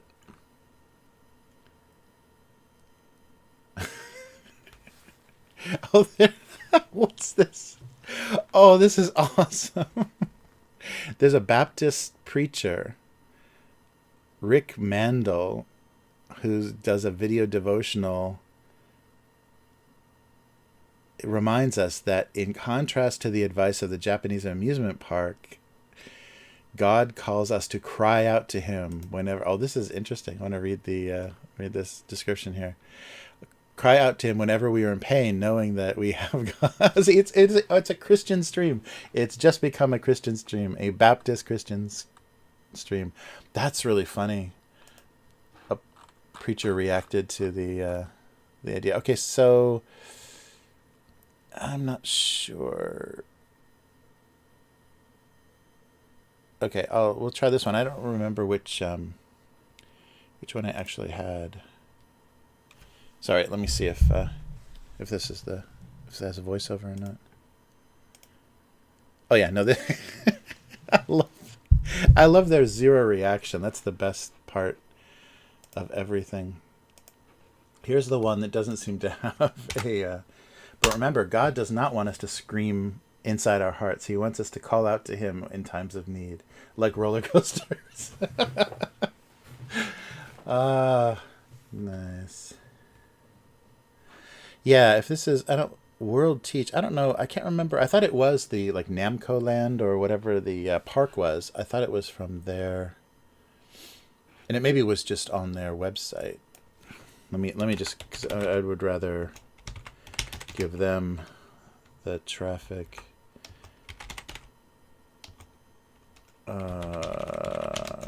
Let's see. Yeah, because a lot of people have just reposted it.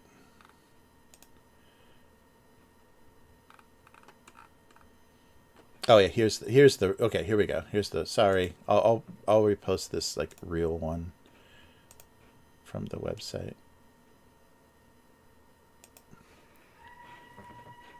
Okay, what's going on here? Okay, there we go. Oh yeah, yeah. Oh yeah, Fuji-Q Highland, that's right. So this is the real one. Sorry, that was just a repost. Here is actual one. I'll put this in the description for this stream.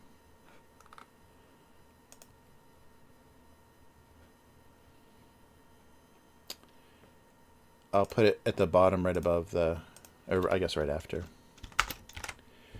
Right after the scream inside your heart. Yeah, so that's the actual Fuji channel. Seriously. I love the translation, like the auto translation or whatever. Seriously challenge. Fujiyama, full version. King Coaster of Fujiyama. Wow, so did they just machine translate this? So Fujiyama Amusement Park Infection Prevention Guidelines ask you to refrain from making loud noises, but we receive comments such as severe and impossible. At our garden, we will deliver model videos from our presidents. In short story, I received the words, "You haven't been a real face for a long time." So please look at Fujiyama at 3 minutes and 30 seconds. We are looking forward to your challenge. It's seriously challenge. Wow. So that's how you keep your job as president of Fujiyama Amusement Parks, is you I'll put it in the description. It's too funny to watch. So it's there. Yeah, it's right under it's at the bottom of the description where it says "Scream inside your heart." Yes. Yeah, that's the funny thing. Like, so the 3 minute and 30-second challenge. Oh, so that's how long it took them? Yeah. Whoa. Very funny. Yeah, so that's the real version. Nice.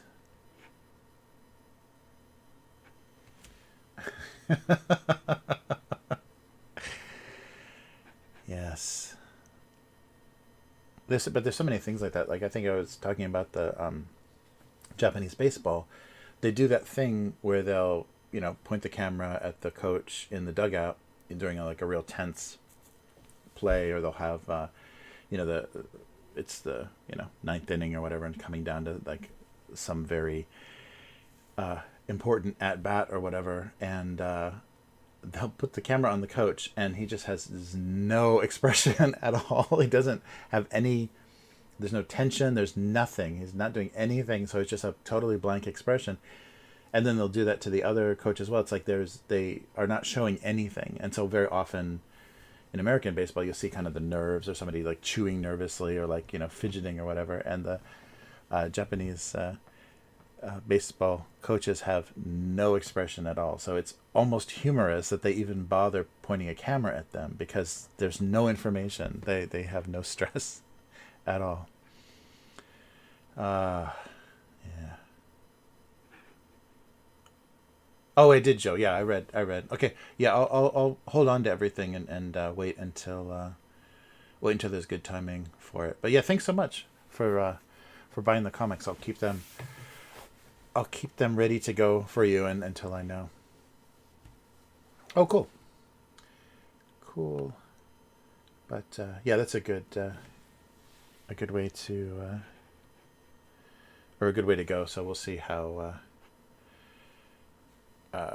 how things change. I don't know. I mean, but coming up on Christmas, yeah, that's the thing that sucks, is I don't know what they're gonna do.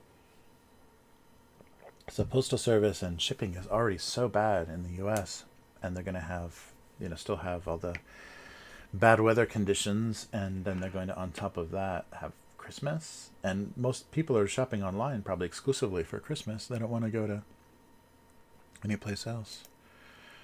Oh man. Here, let's wing this over here. These guys are, yeah, Japan's got some serious, I guess Fujiyama's a pretty serious amusement park here. But yeah, they have all of their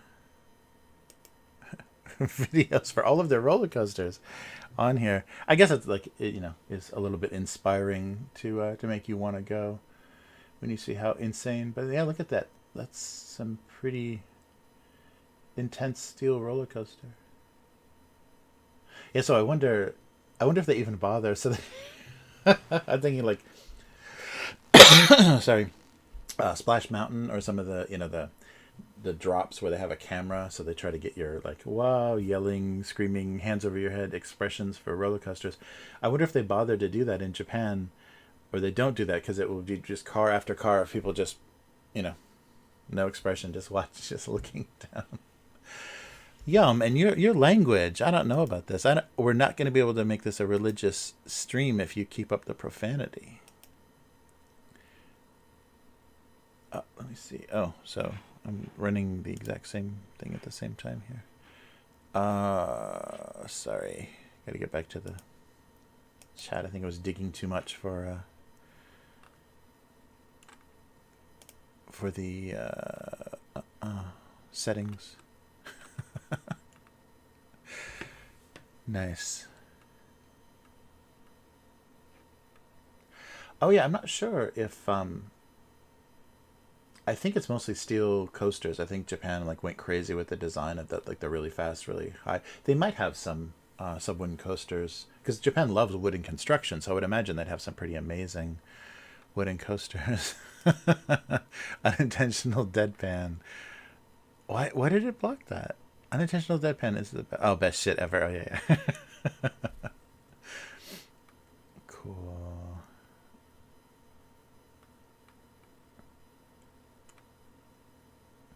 Yeah, and everything is, basically drivable. I mean, Japan is, not so, and the main island is not that big. It's like, what, 6 hours or whatever, like side to side, or maybe 7 hours. So not very hard at all. But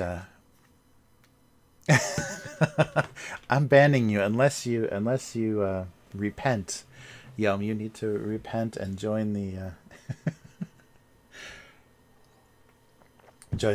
abuse cartoons church. Why do I have to think of some stupid name? The Church of the Holy Abuser. I don't know. Yeah, Baptist churches always have those awesome names too. Those, well, sometimes they're just like Korean Baptist Church or whatever, but yeah, sometimes they have those really crazy gathering of the whatever blah blah blah blah.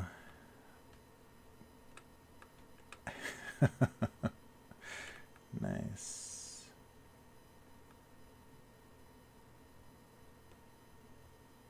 Hmm.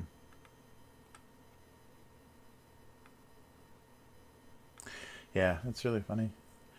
There's so much of that, yeah, in Japan.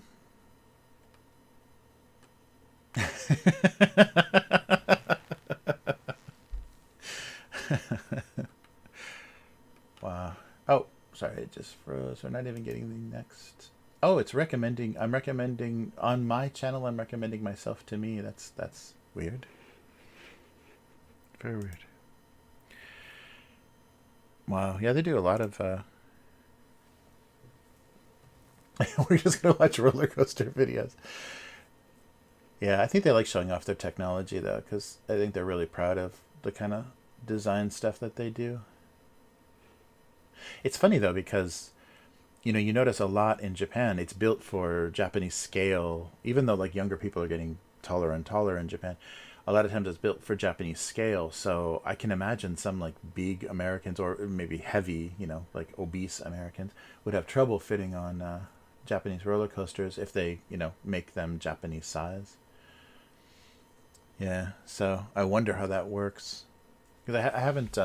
I've just been to nothing very special, just like the Universal Studios rides, and there's one other park with rides, local, but they're not. They're not. It's not Fujiyama or any like the real famous places with the really intense coasters. But I wonder, yeah, if the seats and all the harnesses and everything are more Japanese size, like you can't get your head through, or they would be like really small. But okay, so what are we doing now? We're gonna do a gaming Christian roller coaster stream. I think that's the new channel. Christian gaming and roller coaster video. Oh, they're just running these empty. So there's just like, oh no, there's legs. So there's a cameraman in there. He's not wearing shoes though. Was that just like socks? Yeah, it's just he doesn't. So you don't wear shoes. That would be very Japanese, but that's also very weird. No shoes on the roller coaster. Wow.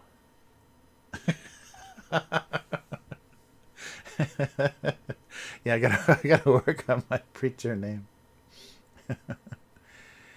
Wow. Oh, Fujiyama, you have the best coasters. King of coasters, they're calling themselves. Oh, now we're on a playlist. Wow. Yeah, I have to figure out how roller coasters and Baptist church work together. There's got to be some synergy there. That's so funny that a preacher actually reacted to the phrase "scream inside your heart." Uh, yeah, people don't understand like how badly Japanese translates into English. There's just like the word order and the direct meanings. There's no direct meaning in a lot of expressions in Japanese. Like they're untranslatable. So when a machine tries to translate them, then you're screaming inside your heart. Uh, nice.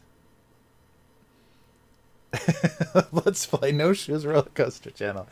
Oh man, yeah, we are. I am. It's like a laser focus on like a one specific viewer. There's like one person that is going to have their life fulfilled by this specialty streaming channel. That was weird though. No shoes. I wonder. No, no pants roller coasters. Oh, that's the new. That's the next thing. Oh man, yeah. I guess if they're those suspension roller coasters, it would be okay.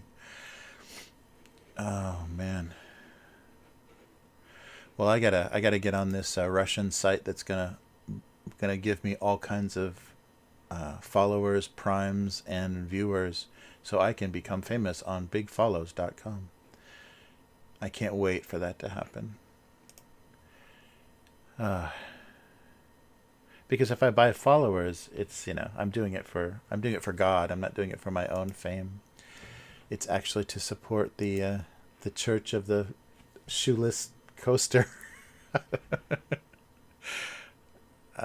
Yeah, I don't know. I'd feel a little nervous because you always like, I don't know. Shoes give you a false sense of security, I guess, but you also probably lose them a lot. They probably make you take off your shoes because they have people. Oh, that's right. Because Japanese people don't tie their shoes tightly because they have to take them off all the time in a lot of situations. So most Japanese people like they tie their shoes and they just slip in and out of them always. So people don't have snug fitting shoes, so they probably lose them on these roller coasters all the time. So that was the compromise. Is just everyone takes off their shoes and has their feet chopped off if they're if they come to some place where there's a railing sticking out or something. Uh, nice. Uh, yeah, roller coaster videos. Oh, it's yeah. You can do yeah. They should just do all VR. This park should just do VR. Well, then maybe no one would visit the park if you did VR videos only. Ah, yeah, yeah. Nice. Yeah, they showed. Yeah, there was a video because it's getting pretty close to completed construction. There was a video. I don't know if it was a drone or a helicopter or something, but flip flops on a ride. Yeah, yeah. That's gotta suck because sometimes you have no idea where things come down, and a lot of times they just have to walk under the ride until they find it. The Look at those lucky cats. Um, yeah, I saw. Let me see if I can find that. I don't know if it's on YouTube or not. But the NHK or one of the news channels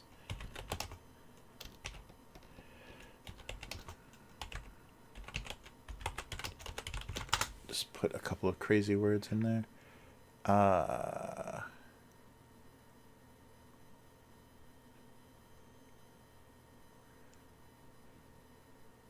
yeah, I think this is just the raw video. Wait, Universal. Oh, this is Hollywood. Oh, they're doing a Jurassic World. Yeah, this is the U.S. It's not the Japanese one.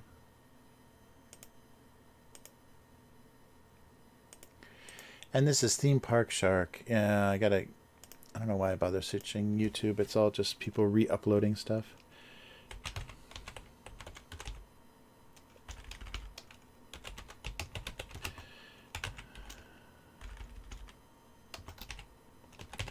Let's see if that drone footage is still around. Oh yeah, here we go. Oh yeah, this is just from the news. Boom. What am I doing here? Let's try this. Hey.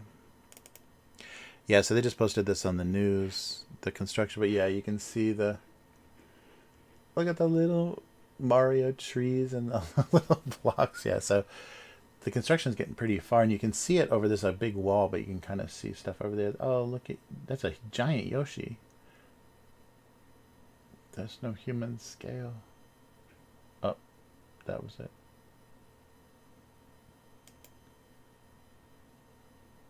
Oh, so I guess I shouldn't just be playing people's. But yeah, so they played that on. Hello. They played that. What is this guy telling us about the right? Um, but they were playing that on the news. But it looks like it's going to be a pretty cute. Oh, cool. Oh, yeah. Oh, sorry. Yeah, I can make you a. I can mod you. You shall be modded. Oh, this is amazing. All this.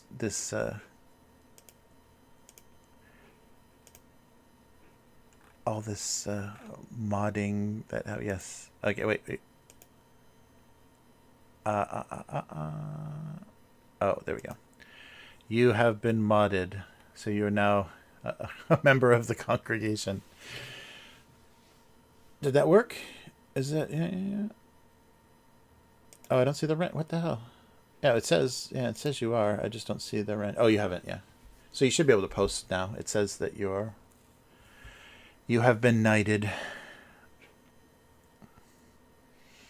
So you have to take off your shoes now too. That's part of the. That's part of the deal. Oh, we're on a water ride now. I didn't even notice.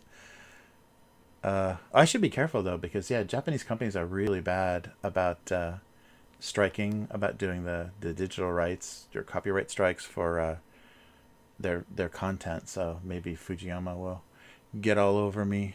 Happy mod day.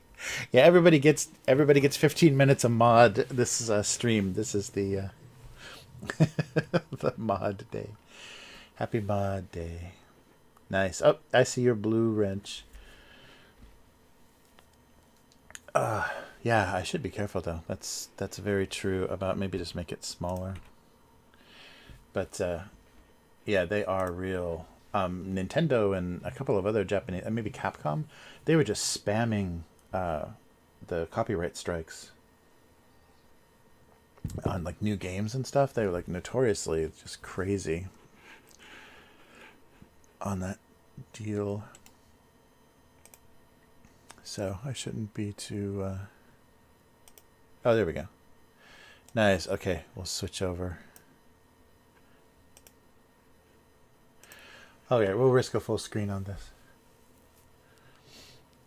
Look at that hotel. Yeah, they're not going to do a Christmas tree this year, they said at Universal Studios, because they don't want to encourage crowds. So they're going to have a kind of low key, reduced Christmas thing. Because they get really big crowds around the holidays. So Halloween and Christmas get a lot extra visitors. Oh, it's whatever Harry Potter land. What's it called? I don't even know what it's called. I just read the Japanese subtitles to remember what it's called. Uh, yeah, this is now it's a shoeless shoeless roller coaster. Let's play gaming channel, Christian gaming channel, amusement park review, but only under construction amusement parks. We don't show you anything that's already built. Yeah, it's really close. But I wonder if they're just going to delay the opening because of the crowds or whatever. Or I guess it's going to be so crowded. Maybe they'll have to just do some limited, like they'll do special limited visits. But yeah, it looks pretty done. Oh yeah. So next year. Wow, look at Bowser's big head. Yeah, it looks really cute. I wonder if what kind of like goods and stuff, because that's their gift shops are all insane. I wonder what kind of stuff they're gonna carry. Wow.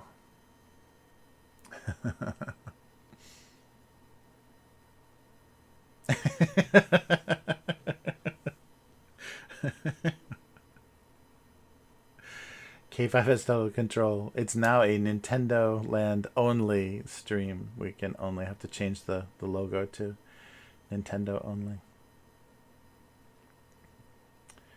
Wow. Yeah, so I wonder if you're.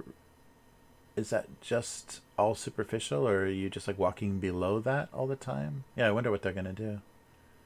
Oh, wait. Am I getting confused about something? I think they're going to. give you like a bracelet or something, or some kind of like app or something, and you're gonna like walk around and touch things. I forget what their what the plan is, but I think there's some interactive thing you do. There was some video about that. Yeah, you like, you know, collect coins in the Nintendo Land, so you interact somehow. Oh yeah, there's a person for human scale right there.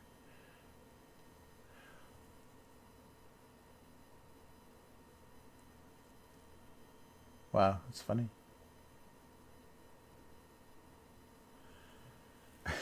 Yeah, there's gonna be a lot of cute photos.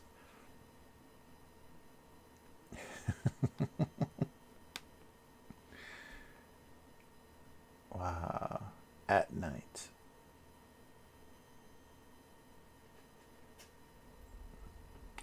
Wow, look at, they really light it up too. It looks really huge. On the map, it looks like just a corner, like a little tiny corner, but it looks really huge. Wow.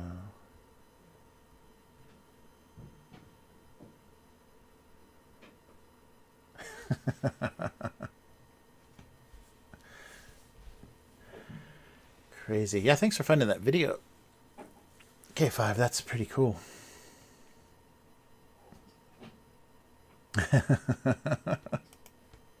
I'm just going to mod everyone, and then everyone can fight it out, report each other, and ban each other.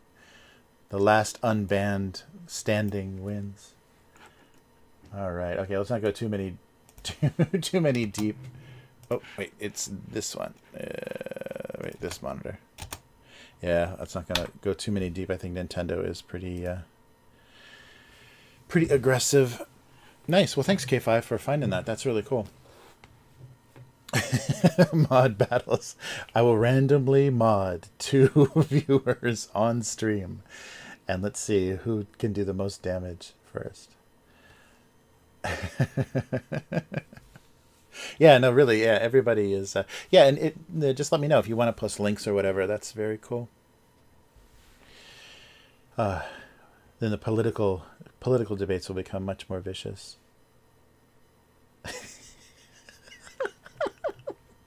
Somebody just jumped on. This dog is blind, is spamming.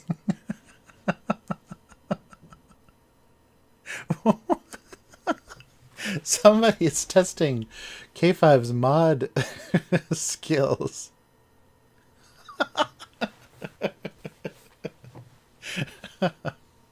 Nice. Where is that coming from? Is that from YouTube? Or, yeah, it's from YouTube. Nice. Wow. K5, look at your amazing... You have amazing ninja-like mod skills. Oh, man.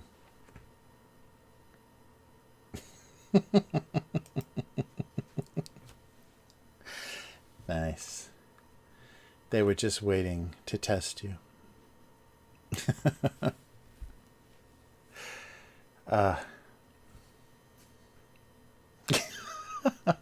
Now Trump is...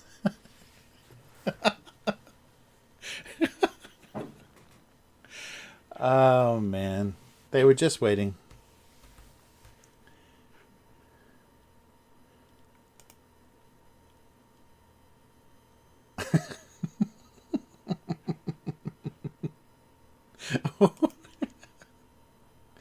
Nice.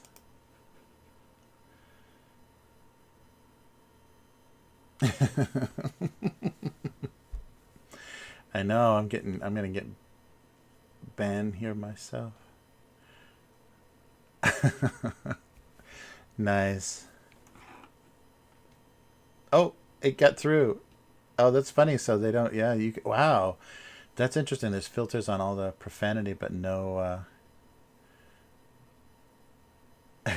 no BLM posting.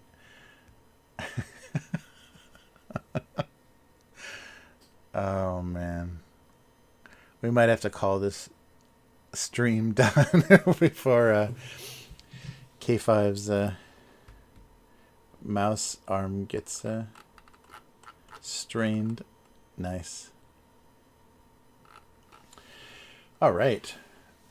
Japanese water rides and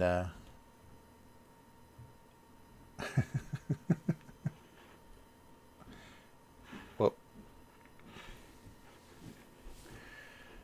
nice.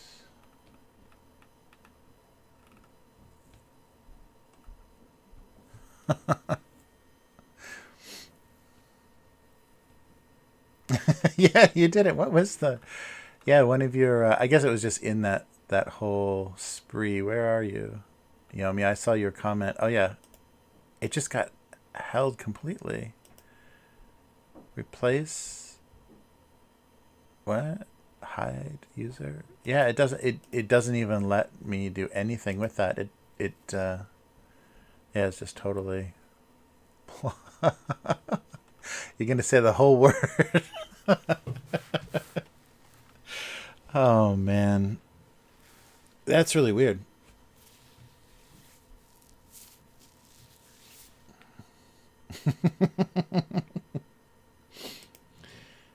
Uh, that's funny.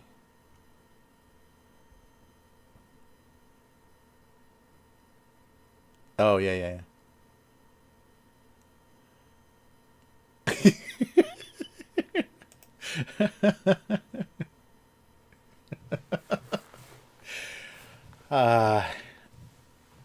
Damn, you got tested right away.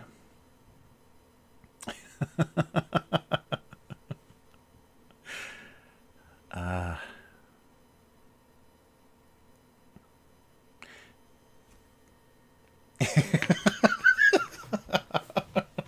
I hope you're spelling neoliberalism there, Yum. Uh,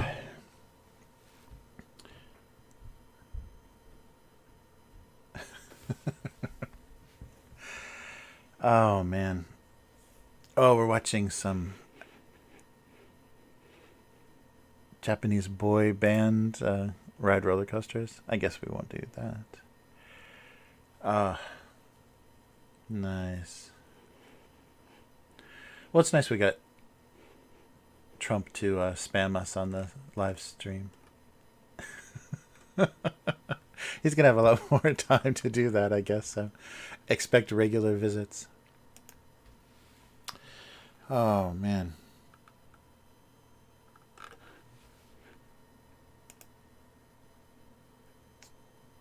Wow.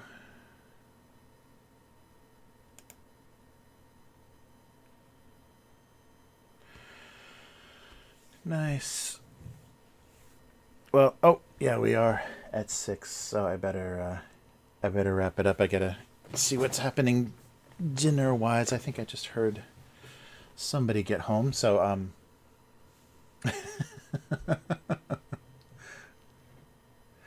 I don't know. I think Joe has a his Donald Trump alt, so he can jump into streams and message as Trump the whole time. I'm pretty sure.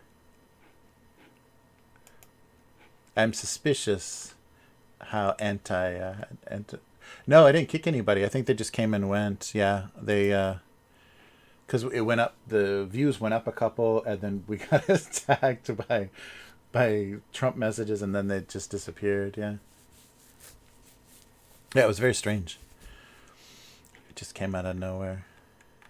Yeah, it was Donald Trump and This Dog Is Blind just suddenly jumped in. Yeah, and it was the same. It was the same.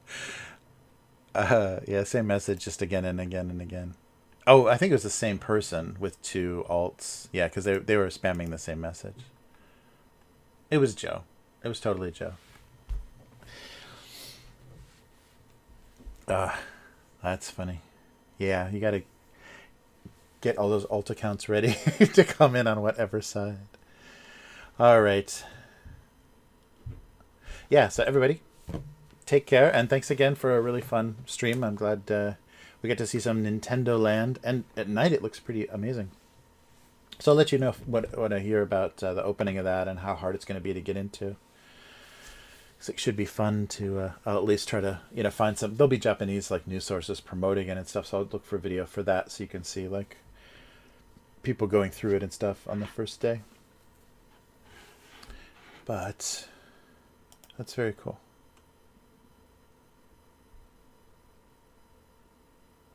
Yeah. So.